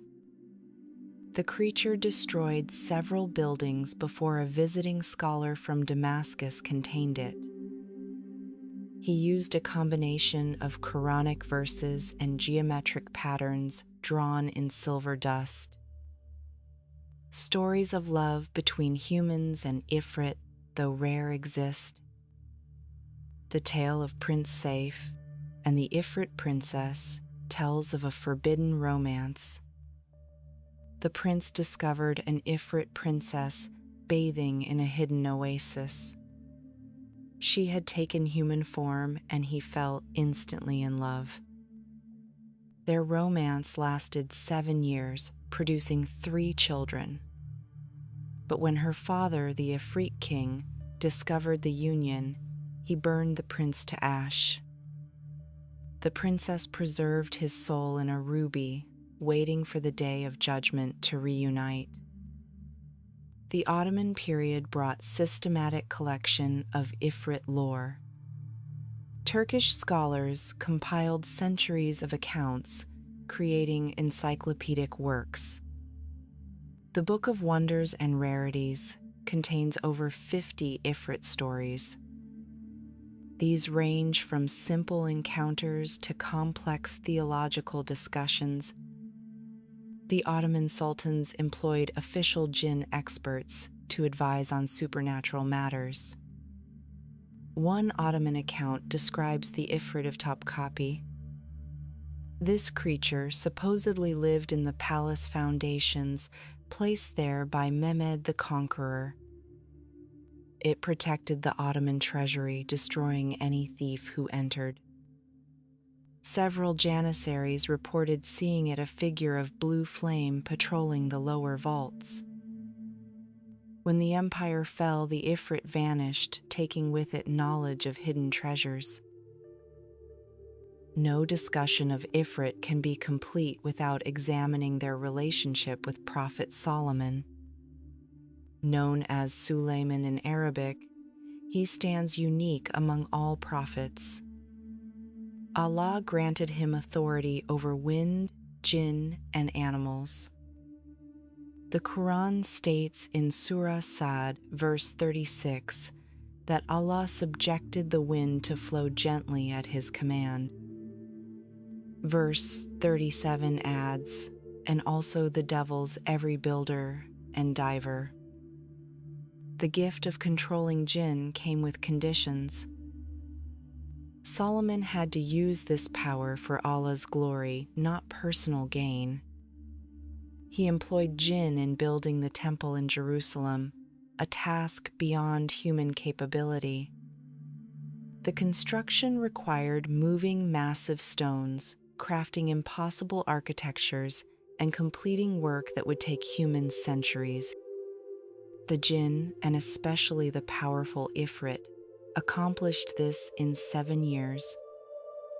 The source of Solomon's power was his ring, the legendary Khatam Sulaiman. This seal bore the greatest name of Allah, known only to Solomon. Made from iron and brass, it combined the 2 metals that affect jinn. When Solomon wore the ring, no jinn could disobey him. They could not lie to him, escape his presence, or resist his commands. The ring made him absolute master over all supernatural beings except angels. Islamic sources provide details about how Solomon received the ring. The angel Jibril delivered it directly from Allah. 4 jewels adorned it, each controlling different aspects of creation. The first commanded wind and weather. The second controlled all living creatures. The third gave power over jinn and spirits. The fourth allowed communication with all of creation. The organization of jinn under Solomon was remarkably structured. He appointed kings and chiefs from among them, creating a hierarchy of command. The Ifrit served as his elite forces handling the most challenging tasks. Regular jinn performed construction and labor. The diving jinn retrieved treasures from the ocean depths. Even the rebellious shayatin were forced to serve, though they required constant supervision. One famous Quranic account involves the throne of Bilqis, the queen of Sheba.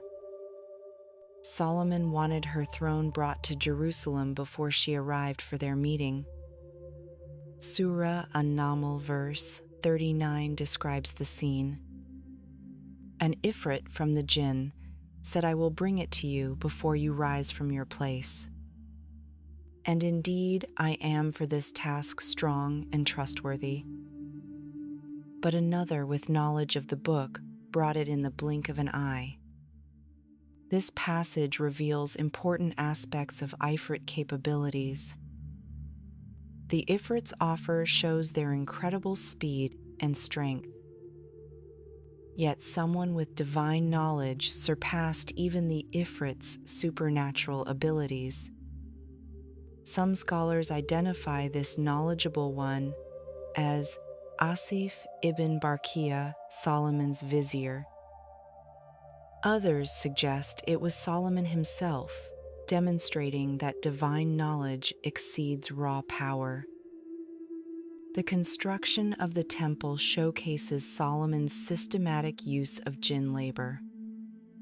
Different types handled specific tasks.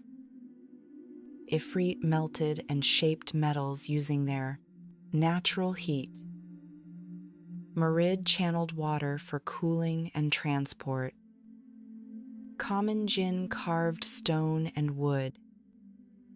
Flying jinn lifted materials to great heights. The coordination required demonstrates Solomon's absolute control over these beings. Not all jinn accepted Solomon's authority willingly. The Ifrit Sakhr led a major rebellion. This powerful Ifrit had ruled over vast jinn territories before Solomon's rise. He refused to acknowledge human authority regardless of divine mandate. The rebellion involved thousands of jinn and threatened to destroy Solomon's kingdom. The battle between Solomon and Sakhr lasted 40 days and nights. Sakhr appeared as a mountain of fire, burning everything in his path. Solomon's human armies fled in terror. But the prophet stood firm, protected by his ring and faith. He recited divine names that had never been spoken since creation's dawn. Finally, Solomon bound Sakhr with chains forged from meteoric iron and blessed with prayers. As punishment, he imprisoned the Ifrit in a bottle of thick glass. He sealed it with lead and his ring's impression. Then he cast it into the deepest part of the sea, near what is now Yemen. Sakhr remained imprisoned until a fisherman released him centuries later. The methods Solomon used to control jinn became the foundation for later magical practices. He employed specific formulas combining divine names, Quranic verses, and geometric patterns.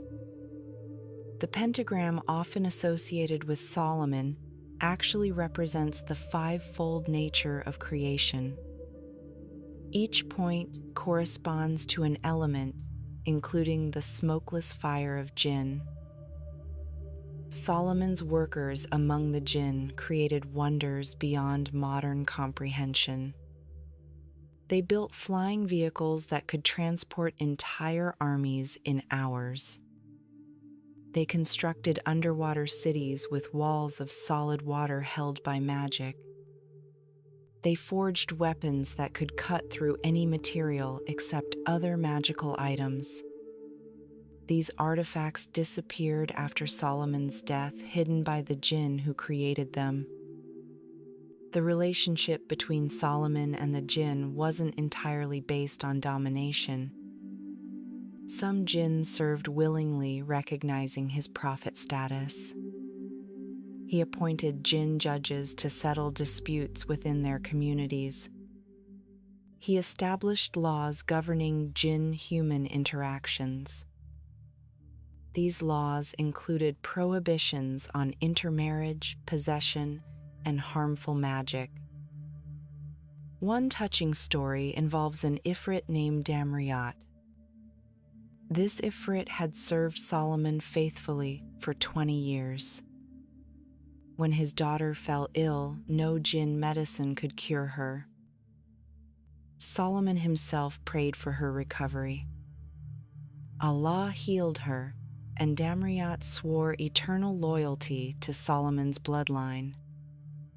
Some say his descendants still protect certain sites in Jerusalem. The death of Solomon revealed the complex nature of Djinn servitude. The Quran relates that Solomon died while leaning on his staff. The Djinn continued working unaware of his death.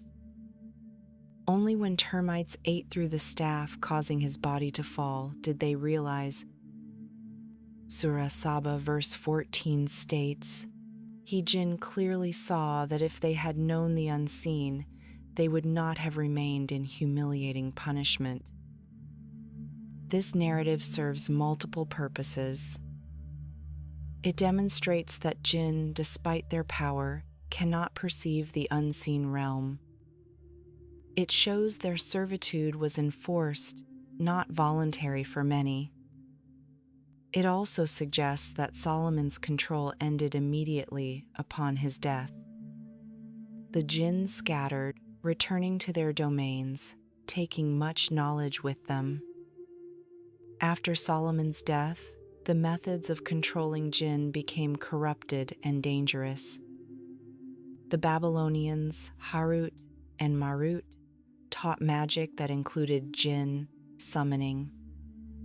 But this magic came with warnings that it would lead to damnation. The Temple of Solomon became a center for magical practices, mixing truth with falsehood. Jewish traditions preserved in the Talmud provide additional details.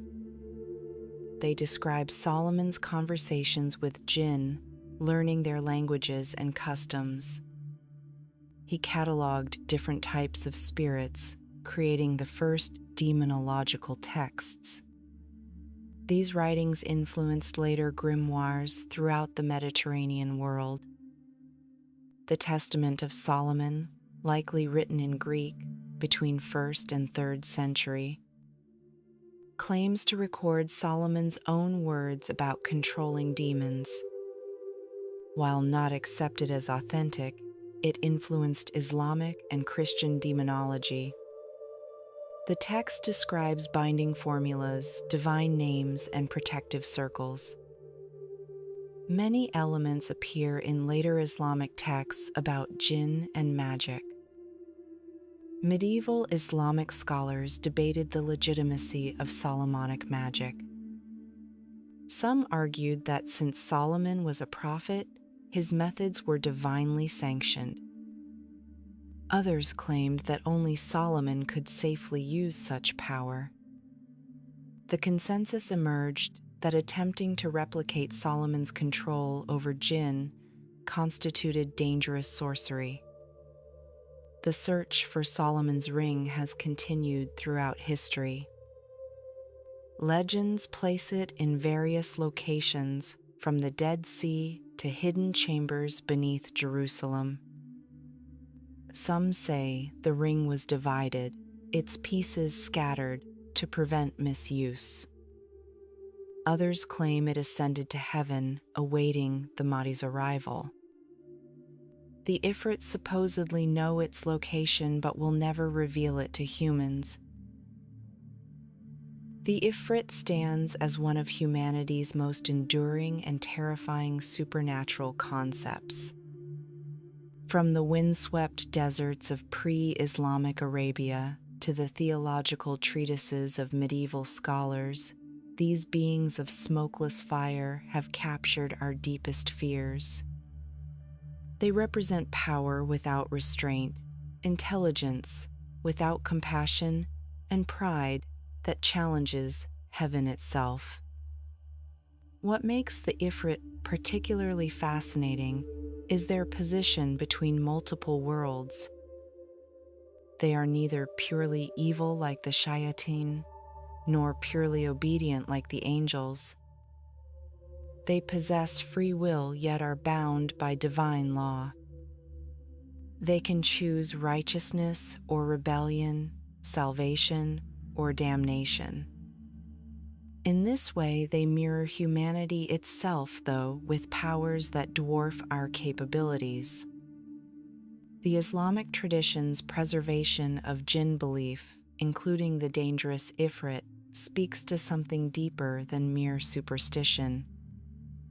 While Christianity transformed its spirits into demons and secular thought dismissed them entirely, Islam maintained a complex taxonomy of supernatural beings. The Ifrit remains real for over 1 billion believers, not as metaphor, but as actual creation. This preservation serves theological purposes. The existence of Djinn validates free will, showing that even powerful beings can choose their path. It demonstrates Allah's creative diversity beings of clay, light, and fire. It provides tests for humanity, challenges that require faith and wisdom to overcome. The Ifrit specifically embodies the danger of pride, the same sin that caused Iblis to fall. Modern Muslims continue to navigate the reality of Djinn in their daily lives. Ruqya practitioners treat possession using Quranic verses and prophetic methods. Scholars debate the interaction between Djinn phenomena and mental illness. Parents teach children protective prayers while warning against summoning or contacting Djinn. The Ifrit remains the most feared, the type of Djinn that appears in nightmares. What does it mean that humanity needs beings like the Ifrit in our cosmology? Perhaps we require external representations of our internal struggles with power and pride. Perhaps the Ifrit serves as a warning about the corruption that comes from unchecked strength. Or perhaps in a universe that often feels empty, we need to populate it with beings that reflect both our aspirations and our fears. The Ifrit ultimately represents fire, given consciousness, will, and the terrible freedom to choose. In the dance of flames, we see chaos and beauty, destruction and purification, power and vulnerability.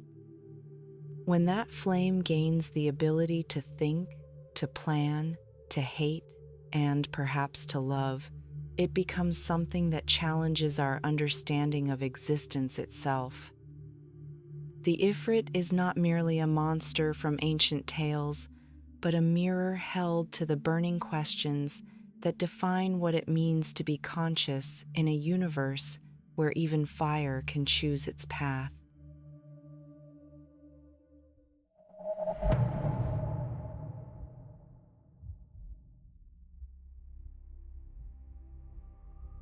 In the year 1106 of the Christian era, a Persian scholar named Abu Hamid al-Gharnati was traveling through the deserts of Central Asia when he encountered something that would haunt him for the rest of his days. As he later recorded in his chronicle, Tufat al-Albab, he had taken shelter in a cave during a violent sandstorm when he heard voices speaking in a language he could not understand. The voices seemed to come from the very walls of the cave. When he searched with his torch, he found no one. Then, as the storm reached its peak, he saw them. Figures made of smokeless fire, moving through the solid rock as if it were air, their eyes burning like hot coals in the darkness. Al-Gharnati wrote that he recited every protective verse from the Quran he knew, particularly Ayat al-Kursi, the throne verse, until the beings vanished into the depths of the cave. He spent the night in terror, not daring to sleep, listening to the whispers that seemed to emanate from another world entirely. When dawn broke and the storm passed, he fled the cave and never spoke of the encounter until years later, when he finally committed it to writing. What did Al-Gharnati encounter in that cave? Were these the legendary Djinn, those beings of smokeless fire that have inhabited Arabian consciousness since time immemorial? The answer to this question opens a door to one of the most fascinating aspects of Middle Eastern mythology and Islamic theology, a realm where an entire parallel civilization exists alongside our own, invisible yet ever present, powerful yet bound by divine law. The Djinn are not merely the wish-granting genies of Western fairy tales. In Islamic tradition and pre-Islamic Arabian belief, they represent something far more complex and profound, an entire race of sentient beings created before humanity, possessing free will, capable of good and evil, salvation and damnation. They are not spirits in the Western sense, nor are they demons, though some among them have chosen that path. They are, according to Islamic cosmology, a third category of rational beings, alongside humans and angels, living in a reality that intersects with ours in ways that have captivated and terrified humanity for millennia. To understand the Djinn, we must first understand the world that gave birth to belief in them, the harsh and unforgiving landscape of the Arabian Peninsula. In the centuries before Islam, the Bedouin tribes who wandered these vast deserts lived in a world where survival depended on understanding forces both seen and unseen. The desert was not merely a physical challenge, it was a spiritual battleground where humans were not the only players.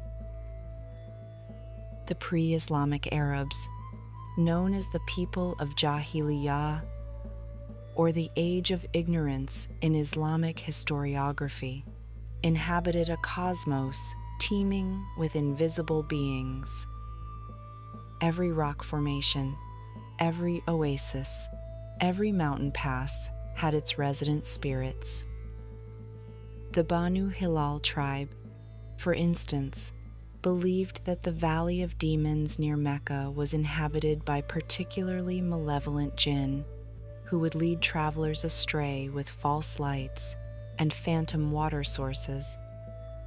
The Banu Tamim had elaborate rituals for appeasing the jinn of the wells, believing that these beings controlled access to water, the most precious resource in the desert. These tribes developed complex protocols for dealing with Djinn. When setting up camp, they would announce their presence loudly, giving any resident Djinn time to vacate the area. The phrase, performed even today by some Bedouins, goes something like this: "O inhabitants of this place, we seek refuge in the righteous among you from the evil among you." They would avoid certain areas entirely after dark, particularly ruins and abandoned settlements, which were believed to be the preferred dwellings of Djinn.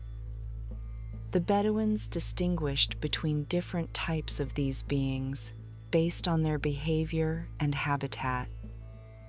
The Djinn of the open desert were generally considered neutral, potentially helpful if properly approached, but quick to anger if disrespected. The Djinn of ruins and graveyards, however, were almost universally feared. These were the Gillen, singular ghoul, shape-shifting Djinn who would appear as animals or humans to lure travelers to their doom. One of the most detailed pre-Islamic accounts comes from the poet Tarafa ibn al-Abd, who lived in the 6th century. In his famous Mu'allaqat, one of the 7 celebrated pre-Islamic poems, he describes an encounter with what he believed to be a Sila, a female Djinn. He writes of seeing a beautiful woman by a well at twilight, who beckoned him to follow her into the desert. Only the warnings of his traveling companions, who recognized the signs of a Djinn encounter, saved him from following her into the wasteland. The woman, he wrote, vanished like smoke when they threw stones at her, leaving behind only the sound of mocking laughter carried on the wind. The relationship between humans and Djinn in pre-Islamic Arabia was not always antagonistic. Some tribes claimed descent from unions between humans and Djinn. The Banu Zuraik, for example, traced their lineage to a marriage between their ancestor and a female Djinn who had taken human form. These claims were taken seriously enough that they affected marriage negotiations and tribal alliances. A person with Djinn ancestry was believed to possess certain abilities, particularly in poetry and divination, but also to be prone to fits of madness and supernatural rage. The Kahins, the soothsayers and shamans of pre-Islamic Arabia, claimed to receive their knowledge from Djinn familiars. These relationships were formalized through elaborate rituals. The Kahin would spend nights in solitary places, often caves or ruins, fasting and performing incantations until a Djinn agreed to serve as their informant. The most famous of these was Sati, a legendary soothsayer who was said to have lived for hundreds of years through his connection to powerful Djinn. His prophecies, preserved in Arabic historical texts, were consulted by kings and commoners alike. When Islam emerged in the 7th century, it did not deny the existence of Djinn. Rather, it radically reconceptualized them within a monotheistic framework. The Quran acknowledges Djinn as real beings, created by Allah from smokeless fire, just as humans were created from clay and angels from light. This validation of their existence, while fundamentally altering their theological position, represents one of the most fascinating aspects of Islamic cosmology. The Prophet Muhammad himself reported numerous encounters with Djinn. According to Islamic tradition, He preached to gatherings of jinn, some of whom converted to Islam. The 72nd chapter of the Quran, Surat al-Jinn, describes how a group of jinn listened to the recitation of the Quran and were moved to faith. It begins, "Say, it has been revealed to me that a group of jinn listened and said, 'Indeed, we have heard an amazing Quran. It guides to the right course, and we have believed in it.'" This integration of jinn into Islamic theology solved several theological problems while creating others. If jinn existed and had free will, were they also subject to divine judgment? The Quran answers affirmatively, stating that jinn, like humans, will be judged on the day of resurrection. Some will enter paradise, others will be condemned to hell. This places them in a unique position, neither purely spiritual like angels who have no free will, nor purely material like animals who have no moral responsibility. The transformation of jinn from feared spirits requiring appeasement to fellow creatures under divine sovereignty represents a profound shift in Arabian consciousness. Yet many pre-Islamic beliefs and practices persisted, adapted to fit within an Islamic framework. The protective invocations changed, now invoking Allah's protection rather than appeasing the jinn themselves. But the underlying belief in their presence and power remained strong. Islamic law, Sharia, even developed rulings regarding jinn. Can a human marry a jinn?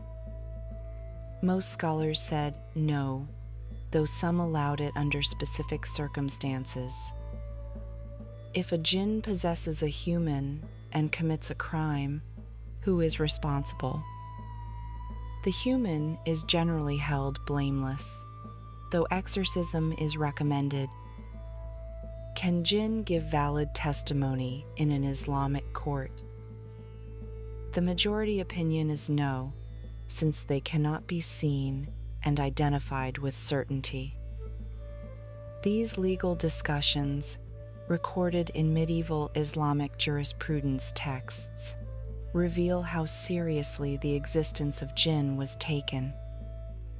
The great Islamic jurist Ibn Taymiyyah, writing in the 13th century, devoted considerable attention to the legal and theological status of jinn. He wrote, "The jinn are of different types. Some are pure flying spirits.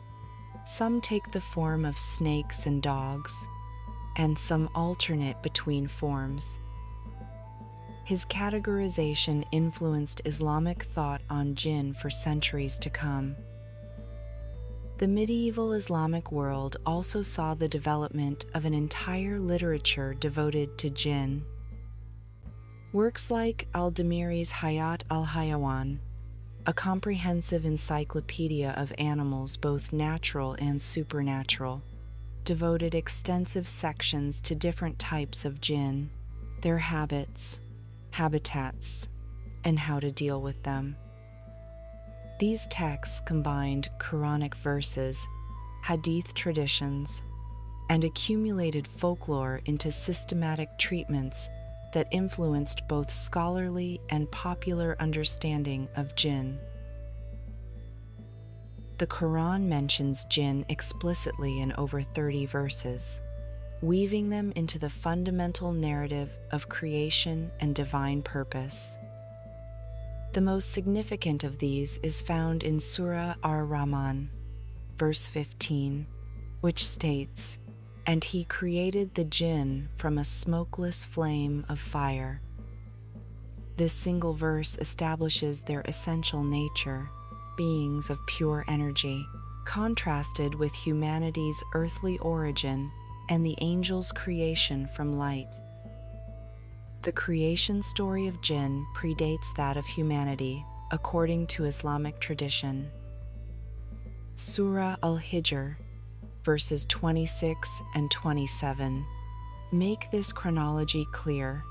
And we did certainly create man out of clay from an altered black mud, and the jinn we created before from scorching fire.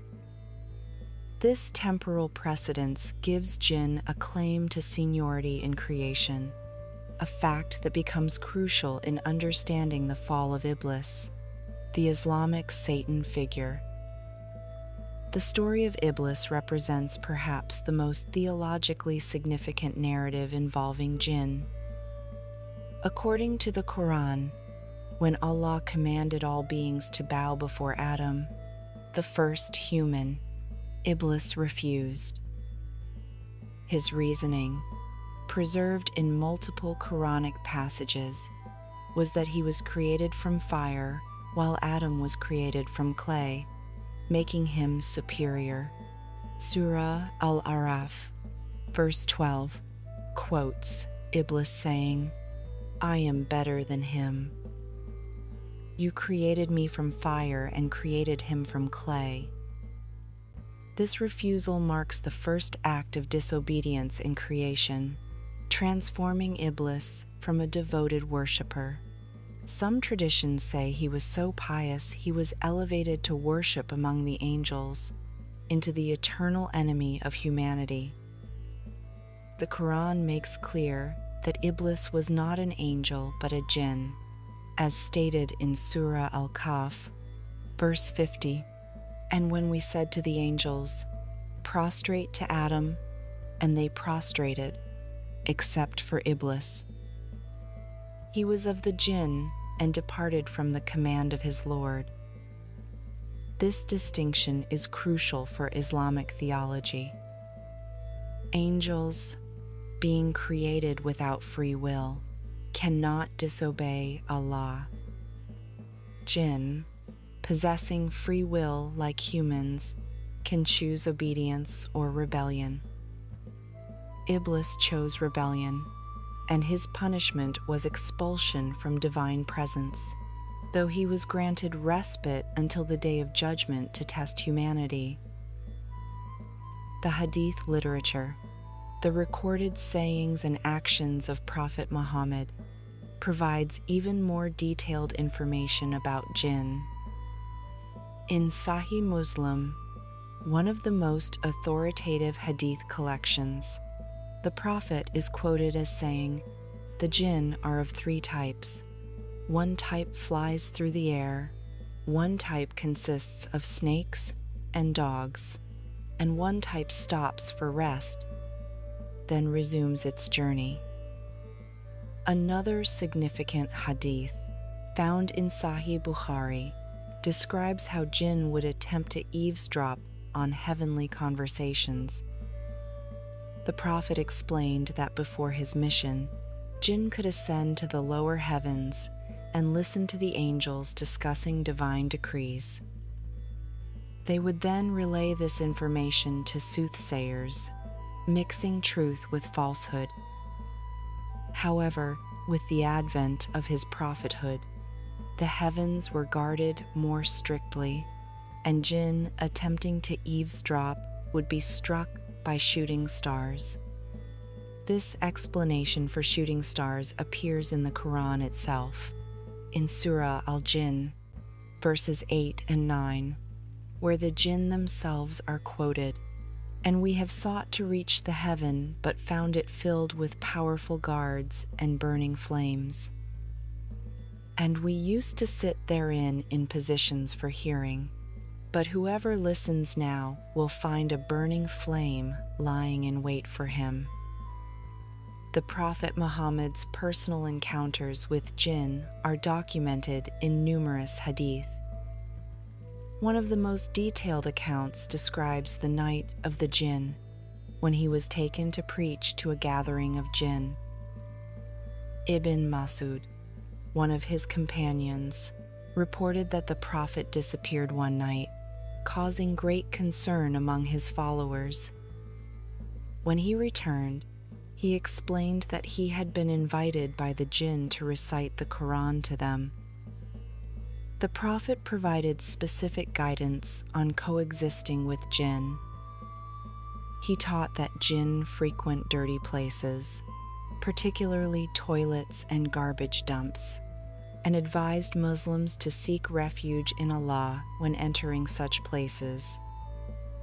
He prohibited urinating in holes, as these might be dwellings of Jinn. He also taught that Jinn eat bones and animal dung, which are transformed into food for them, and thus Muslims should not use these materials for cleaning themselves after relieving themselves, out of consideration for believing Jinn. One particularly fascinating hadith relates how a Jinn came to the Prophet in the form of an old man to test his knowledge. The Jinn asked 3 questions about the nature of faith, divine decree, and the signs of the Day of Judgment. After the Prophet answered, the Jinn revealed his true nature and declared his belief in Islam. This account, found in various hadith collections, illustrates the capacity of Jinn for religious faith and their ability to take human form. The Quran also addresses the limitations of Jinn power, contradicting pre-Islamic beliefs about their omnipotence. In Surah Saba, verse 14, the death of Prophet Solomon reveals that Jinn do not possess knowledge of the unseen. The verse describes how Solomon died while leaning on his staff, and the Jinn, who were laboring under his command, continued working until termites ate through the staff and his body fell. The Quran comments, "If they had known the unseen, they would not have remained in humiliating punishment." The theological discussions in medieval Islamic texts reveal deep contemplation about the nature of Jinn. Al-Suyuti, the 15th century Egyptian scholar, wrote extensively about whether Jinn can truly change their form or merely create illusions. He concluded that they possess the ability to actually transform, citing the hadith about Jinn types, including snakes and dogs. However, he argued, this transformation has limits. They cannot become truly human, only take human appearance. The question of Jinn reproduction and lifespan also occupied medieval scholars. The Quran mentions that Iblis has offspring, suggesting Jinn reproduce. Most scholars agreed that Jinn marry, have children, and die, though they live much longer than humans. Some traditions suggest Jinn live for thousands of years, with Iblis being granted life until the Day of Judgment. The issue of possession, when Jinn enter and control human bodies, receives significant attention in Islamic texts. The Quran alludes to this in Surah Al-Baqarah, verse 275, which compares those who consume usury to those touched by Satan. The Hadith literature provides more explicit references, with the Prophet performing exorcisms on possessed individuals. One detailed account describes how a woman was brought to the Prophet, exhibiting signs of possession.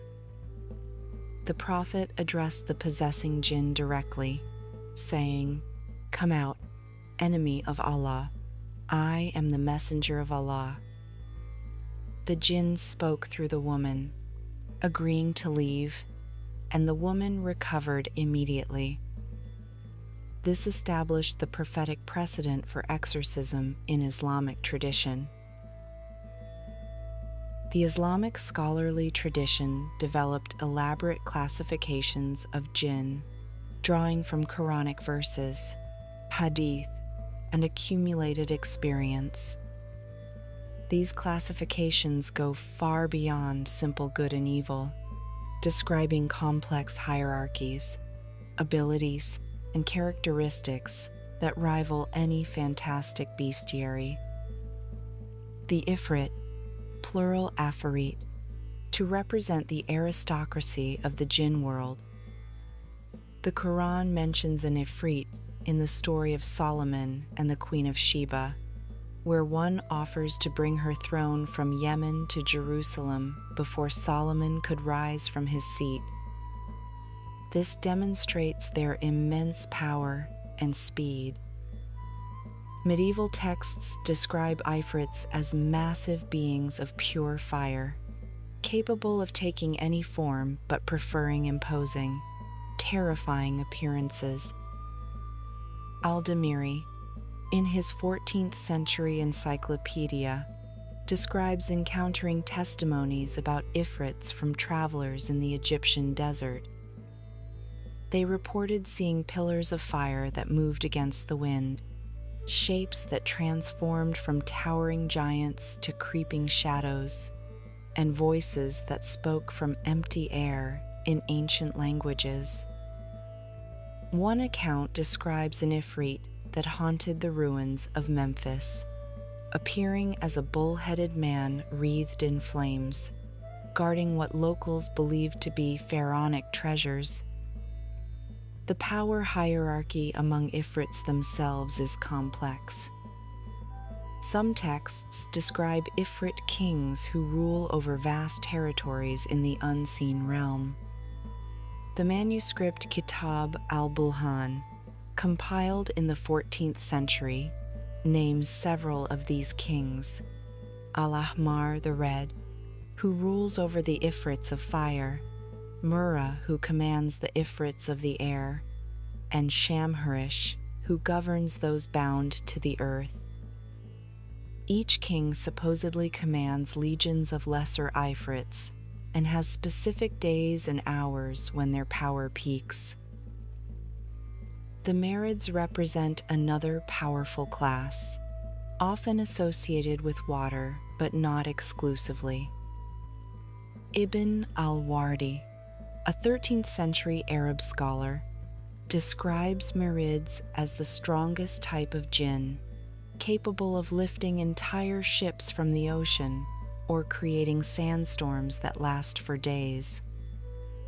They are depicted as proud and rebellious, the most difficult to bind or control, requiring the most powerful magic and divine names to compel.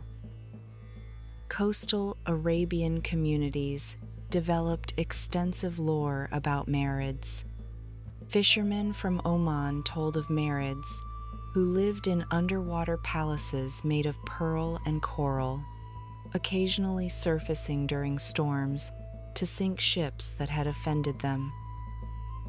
They could be propitiated with specific offerings, cast into the sea at particular phases of the moon, including specific types of incense and written invocations sealed in bottles. The distinction between Marids and Ifrits often blurred in popular understanding, but scholarly texts maintained clear differences. Al-Qazwini, in his Marvels of Creation, explains that while Ifrits are essentially beings of fire who can manipulate other elements, Marids have a more fluid nature, able to merge completely with water or air, making them nearly impossible to detect or capture. The ghoul, from which the English word ghoul derives, represents one of the most feared categories of Djinn. Unlike the powerful but potentially reasonable Ifrits and Marids, ghouls are portrayed as essentially malevolent, driven by hunger for human flesh and blood. They inhabit graveyards, ruins, and desolate places, taking the form of animals or travelers to lure victims to isolated locations. The poet al-Mutanabi, writing in the 10th century, provides a vivid description of encountering what he believed to be a ghoul. He describes riding through the desert at night when he saw a figure by the path, seemingly a wounded traveler calling for help. As he approached, the figure's face shifted, becoming bestial, with eyes like burning coals and teeth like daggers. Only his horse's terror, bolting before he could dismount, saved him from the creature. Medieval Islamic medical texts even discuss the pathology of ghoul attacks. Physicians noted that victims who survived encounters often suffered from specific ailments: persistent nightmares, aversion to meat, and a peculiar skin condition that left marks resembling burns. These symptoms were attributed to the ghoul's toxic touch, said to be a corruption of their fiery essence. The Sila represents the feminine aspect of dangerous Djinn, though not all female Djinn are Silat.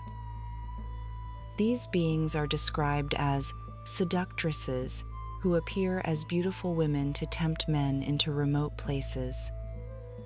Unlike the ghoul's crude deception, the Sila employs sophisticated illusions, creating entire phantom oases or palaces to ensnare their victims. A manuscript from 12th century Baghdad preserves the account of a merchant who claimed to have married a Sila unknowingly. She appeared to him as a wealthy widow, beautiful beyond description, who invited him to her mansion. They lived together for 3 months, during which she bore him a child. One day, he discovered her true nature when he saw her transforming into a creature of smoke and fire to nurse the infant. When confronted, she vanished with the child, and the mansion crumbled to dust, leaving him in the desert with only his memories and a handful of gold coins that turned to sand at sunrise. The classification system also recognized Djinn who chose to embrace Islam, known as Mu'min Djinn, or believing Djinn. These beings were thought to live much like pious humans, praying 5 times daily, fasting during Ramadan, and making pilgrimage to Mecca, though invisible to human eyes. Some Islamic scholars debated whether these Djinn had their own mosques or shared human ones, with most concluding they had separate spaces of worship in the unseen realm.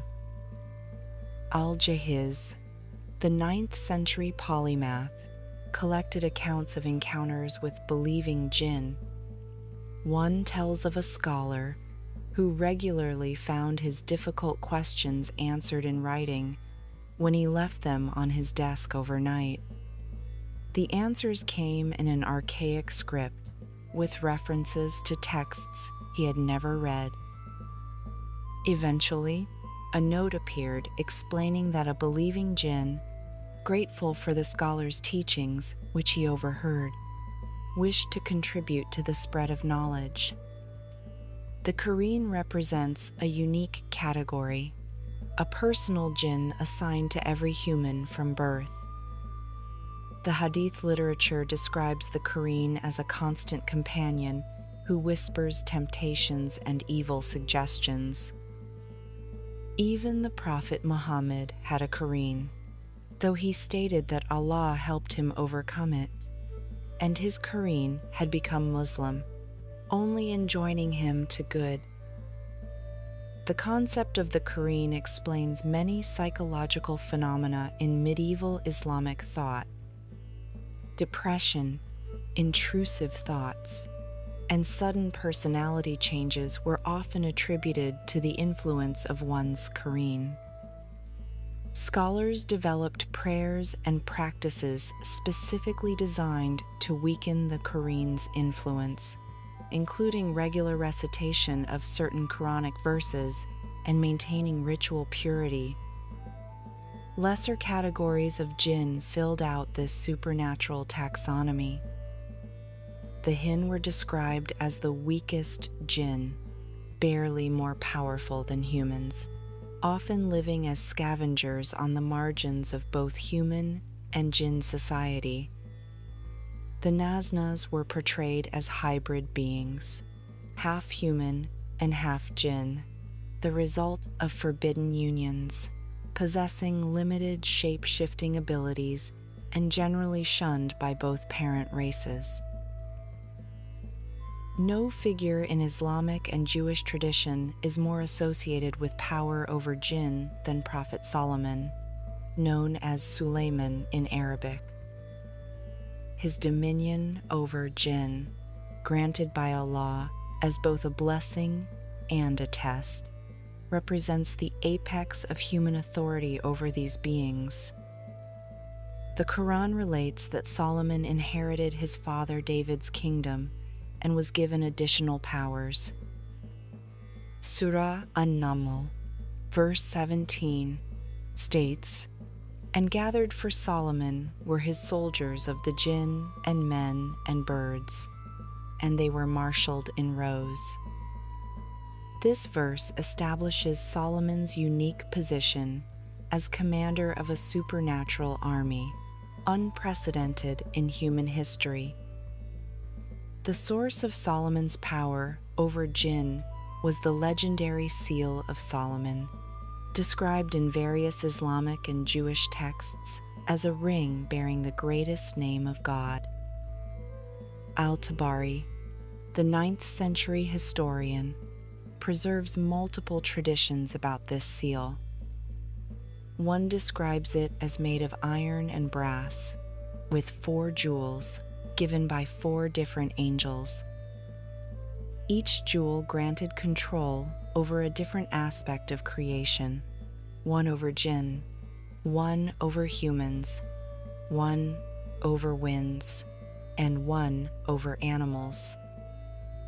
The seal itself bore an inscription, though sources differ on its exact nature. Some claim it was the Tetragrammaton, the 4-letter name of God in Hebrew. Others insist it was the greatest name of Allah, a secret combination of divine attributes known only to prophets.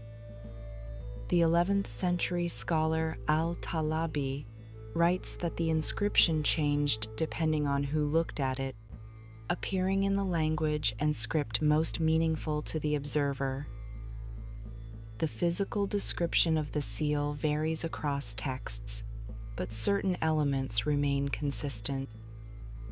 The iron portion was used to command rebellious jinn, while the brass portion commanded those who submitted willingly.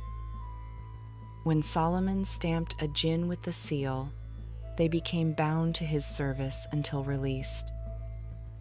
The seal also protected Solomon from jinn attacks, as none could approach him while he wore it without his permission. Medieval Islamic texts preserve detailed accounts of how Solomon used jinn labor. The construction of the temple in Jerusalem, known as Beit al-Maqdis in Arabic sources, represents the most significant project. According to Al-Kisai's Tales of the Prophets, Solomon employed different classes of jinn for different tasks. The Ifrits quarried massive stones from mountains, carrying them through the air to Jerusalem. Marids dove into the seas to retrieve pearls and coral for decoration. Lesser jinn performed the detailed work, carving intricate designs that no human hand could achieve. The organization of this supernatural workforce was remarkably sophisticated.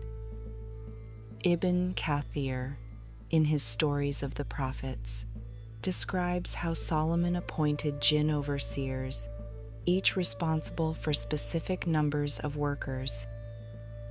These overseers reported to human supervisors, who in turn reported to Solomon's chief architect.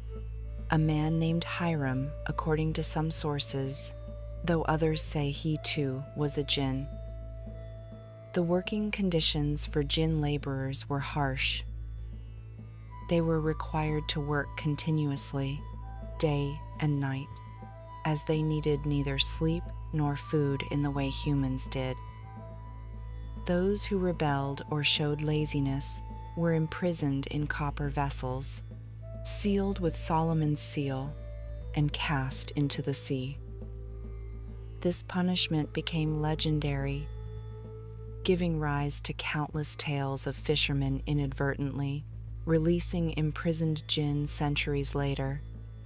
One particular account, preserved in the 13th century manuscript Qisas al-Anbiya, tells of a mighty Ifrit named Sakr who attempted to steal Solomon's ring. The Djinn disguised himself as Solomon and managed to obtain the ring while the king was performing ablutions. For 40 days, Sakr ruled in Solomon's place while the true king wandered as a beggar, claiming to be Solomon but believed by none.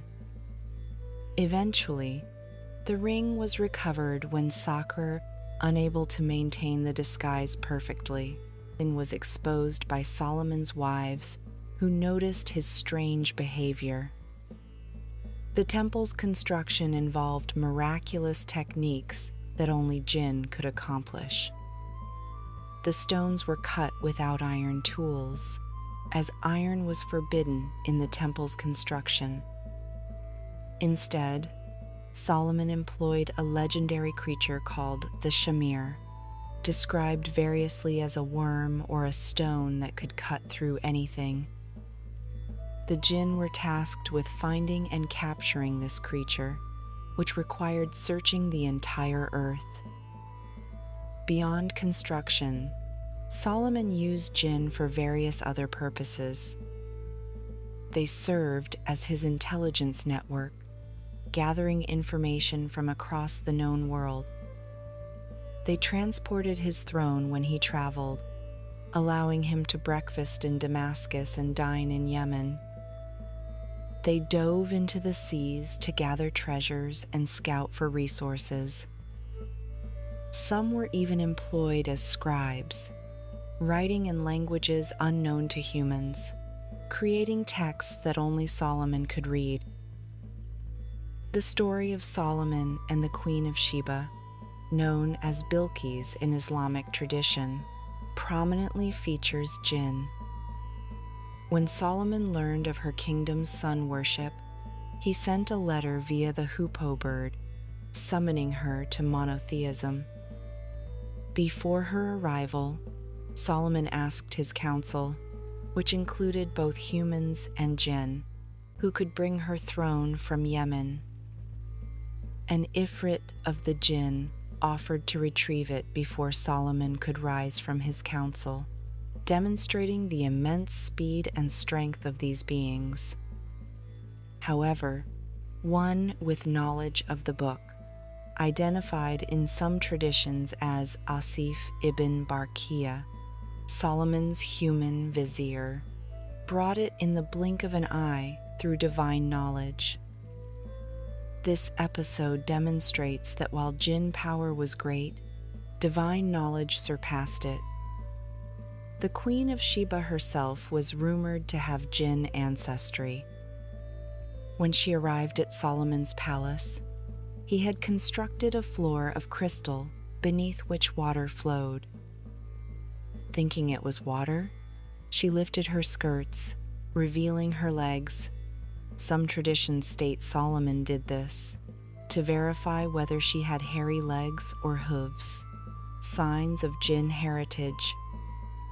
Finding her fully human, Solomon proceeded with his religious invitation.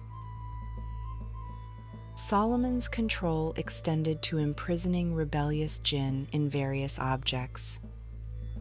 The 10th century geographer Al-Muqaddasi records local traditions about specific locations where Solomon imprisoned powerful Djinn. a mountain near Jerusalem was said to contain hundreds of jinn sealed in copper bottles. The Dead Sea supposedly held the most dangerous ones, weighted down with lead and marked with Solomon's seal. These imprisonment stories gave rise to an entire genre of tales about the accidental release of jinn. Fishermen were particularly susceptible, as their nets might dredge up ancient bottles. The proper protocol upon finding such a bottle was to check for Solomon's seal. If present, the bottle should be returned to the sea immediately. If the seal was broken or worn away, specific prayers and invocations were required to either re-imprison the jinn or negotiate safe passage. The death of Solomon, as mentioned earlier, revealed the limitations of jinn knowledge. The Quranic account emphasizes how the jinn continued laboring after his death, unaware their master had passed. This servitude only ended when termites ate through his staff, causing his body to fall. The humiliation of this unknowing servitude to a corpse deeply affected jinn-human relations, according to Islamic tradition. After Solomon's death, the jinn scattered, and most returned to their previous lives. However, the knowledge of how to summon and bind them had been learned by some humans. The Testament of Solomon, though not considered authentic by Islamic scholars, was believed to contain formulas and incantations Solomon used. This text, and others like it, became the foundation for later magical practices, though Islamic orthodoxy strictly forbade attempting to control jinn. The literary tradition surrounding jinn extends far beyond religious texts, encompassing a vast body of medieval Arabic literature that preserved and elaborated upon jinn lore. These works, ranging from philosophical treatises to popular story collections, provide invaluable insights into how medieval Muslims understood and interacted with the world of jinn. The 1001 Nights, in its original Arabic versions, presents jinn not as wish-granting servants, but as complex beings with their own societies, laws, and concerns. The earliest known Arabic manuscript, dating from the 14th century Syria, contains stories that differ significantly from later European translations. In these original tales, jinn appear as merchants, scholars, lovers, and warriors, living parallel lives to humans.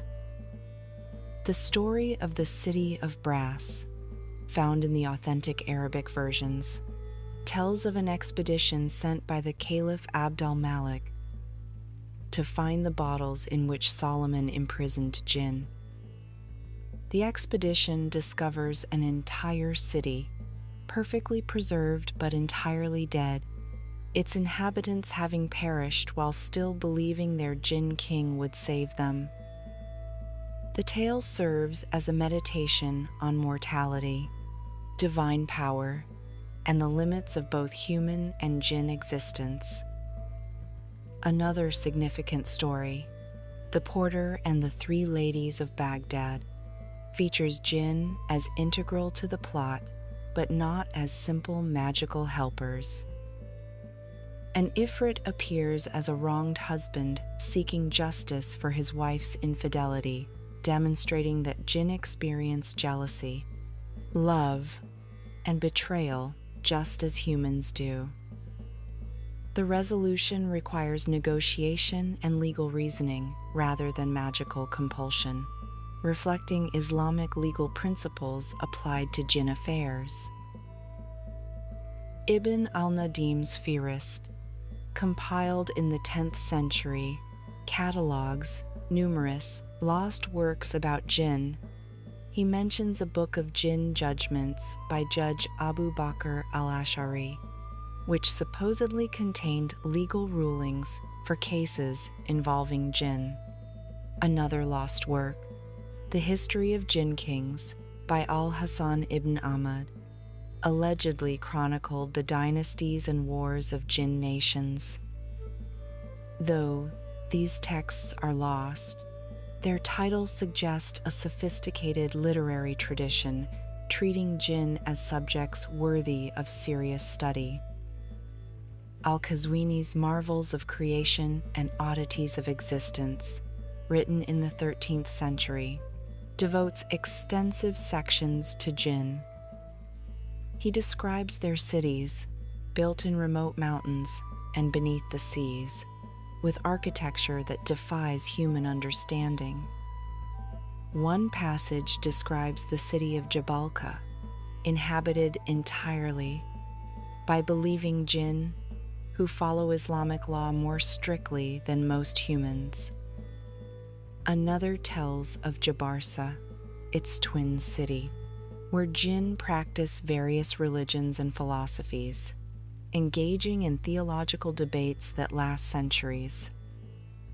Medieval Arabic poetry frequently invoked Djinn as metaphors and literal presences. The pre-Islamic poet Imru al-Qais claimed his finest verses were inspired by a female Djinn who visited him in dreams. The Abbasid poet Abu Nuwas wrote of drinking wine with Djinn in abandoned Sassanid palaces, describing their conversations about the rise and fall of empires. These poetic traditions suggest Djinn were not merely feared, but also seen as sources of inspiration and wisdom. The medical texts of the medieval Islamic world treated Djinn-related ailments as legitimate medical conditions. Al-Razi, the 9th century physician, distinguished between mental illness and Djinn possession, providing different treatments for each. His treatise on the treatment of those afflicted by Djinn describes symptoms, speaking in unknown languages, superhuman strength, aversion to holy words, and knowledge of hidden things. His treatments combined medical interventions with spiritual remedies, including specific dietary restrictions, herbal preparations, and recitation of Quranic verses. Ibn Sina, known in the West as Avicenna, took a more skeptical approach while not entirely dismissing Djinn. In his Canon of Medicine, he suggests that many supposed Djinn possessions were actually mental disorders, but acknowledges that some cases defied medical explanation. He documented a case of a young man who suddenly began speaking fluent Syriac, a language he had never learned, and revealed secrets about people he had never met. After standard medical treatments failed, spiritual intervention succeeded, leading Ibn Sina to conclude that rare cases of genuine possession existed. The grimoire tradition, though condemned by Orthodox Islam, H is 0, 2, flourished in the medieval period. Books like Shams al-Ma'arif by Ahmad al-Buni claim to teach methods for summoning and commanding Djinn. These texts combined Quranic verses, divine names, astrological calculations, and complex geometric diagrams. The preparations required were elaborate, including 40-day fasts, specific purification rituals, and the creation of talismans using particular materials at astronomically significant times. One typical summoning ritual from Shams al-Ma'arif required the practitioner to retreat to a remote location for 40 days, subsisting on minimal food and water. Each day involved specific recitations, increasing in number and complexity. On the 40th night, the practitioner would draw a complex mandala with names of God and angels, burn specific incenses, and call upon a Djinn by name. The text warns that, without proper preparation, the summoned Djinn might kill or possess the summoner. Historical chronicles also preserved accounts of Djinn encounters. Al-Tabari's history records that during the caliphate of Umar ibn al-Khattab, a man came claiming to be an ambassador from the Djinn kings. He requested that certain valleys be set aside for Djinn use, promising they would not trouble human settlements in return. Umar consulted his advisors and agreed, establishing what some sources call the first formal treaty between human and Djinn governments. The 14th century historian Ibn Khaldun, despite his generally rationalist approach, accepted the existence of Djinn as established by revelation. In his Muqaddimah, he discusses how Djinn perception differs from human perception, suggesting they exist in a realm that occasionally intersects with ours. He compared this to how fish perceive a different reality than land animals, though both exist in the same world. Travel literature of the medieval period frequently mentioned Djinn. Ibn Battuta, the 14th century explorer, recorded several encounters during his journeys. In the Maldives, he wrote about a Djinn that supposedly protected the islands from invaders, requiring monthly virgin sacrifices until an Islamic scholar banished it. In Anatolia, he described staying in a caravanserai haunted by Djinn who would steal from merchants who failed to make proper offerings. The Spanish Muslim polymath Ibn Hazm compiled extensive genealogies of Djinn tribes in his 11th century work. He claimed that Djinn, like Arabs, traced their lineages carefully and took pride in noble ancestry. His work names numerous Djinn clans, their territories, their alliances and feuds, and their role in human history.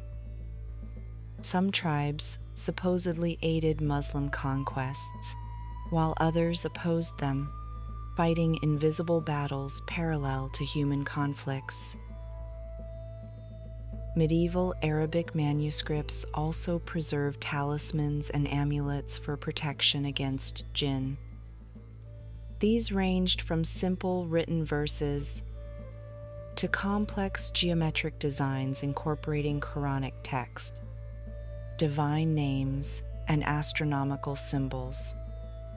The blue bead, still used today in many Middle Eastern cultures, originated as protection against the evil eye of envious Djinn.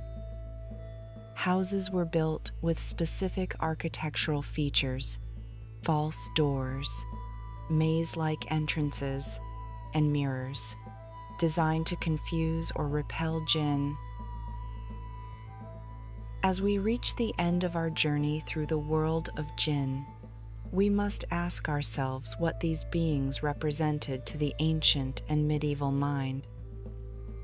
Were they merely explanations for unexplainable phenomena, projections of human fears and desires onto the unknown, or something more profound? In the pre-modern worldview, the universe was not the mechanistic, purely material realm that modern science presents. It was a living cosmos, filled with consciousness and will at every level. The Djinn represented the liminal space between the purely spiritual realm of angels and the material world of humans and animals. They were proof that reality had layers, dimensions beyond ordinary perception, where different rules applied. The elaborate classifications of Djinn, their societies, laws, and hierarchies reflect humanity's attempt to impose order on chaos, to categorize the uncategorizable. Yet they also reveal a sophisticated understanding of otherness. The Djinn were not simply evil spirits to be exorcised or good spirits to be petitioned. They were complex beings with their own motivations, neither wholly alien nor entirely comprehensible. The transformation of Djinn from the feared spirits of pre-Islamic Arabia to the theologically integrated beings of Islamic cosmology demonstrates religion's power to recontextualize existing beliefs. Rather than denying their existence, Islam provided a framework that acknowledged their reality while subordinating them to divine authority. This integration allowed for continuity of cultural experience while establishing new theological boundaries. The stories of Solomon's dominion over Djinn serve multiple functions in the ancient imagination. They represent the human desire for control over natural and supernatural forces, the dream of commanding powers beyond normal human reach. Yet they also contain warnings. Solomon's power was divinely granted, not achieved through human effort, and even he faced rebellion and deception from the Djinn he commanded. The medical and legal discussions about Djinn in medieval texts reveal how seriously these beings were taken by scholars and jurists. The elaborate protocols for dealing with Djinn possession, the legal rulings about Djinn-human interactions, and the medical treatments for Djinn-related ailments show that these were not mere superstitions, but integral parts of a comprehensive worldview. Perhaps most fascinating is the concept of Djinn as a parallel civilization. The idea that alongside human history, with its rises and falls of empires, its prophets and tyrants, its wars and peace, another history was unfolding in the unseen realm. The Djinn had their own cities, their own governments, their own religious debates. They were not mere accessories to human drama, but protagonists in their own stories. This parallel existence speaks to a deep human intuition that we are not alone, that consciousness and intelligence take forms beyond our immediate perception. The Djinn embodied the mystery of consciousness itself, the question of what forms awareness might take beyond the biological constraints we know. The fear and fascination surrounding Djinn also reflect humanity's ambivalent relationship with power. The ability to command Djinn represented ultimate power over nature and circumstance, yet every story of such command contains warnings about its dangers. The sealed bottles of Solomon became symbols of confined power, dangerous to release, impossible to fully control. In contemplating Djinn, the ancient world was essentially grappling with questions that still perplex us. What is the nature of consciousness? Are we alone in the universe? What forms might intelligence take? How do we relate to powers greater than ourselves? The vocabulary has changed, but the fundamental mysteries remain.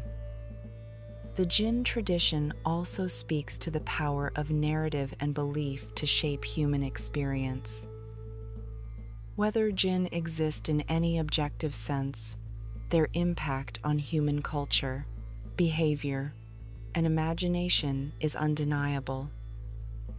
They influenced architecture, literature, law, medicine, and daily life for centuries. In this sense, they were unquestionably real, shaping the lived experience of millions.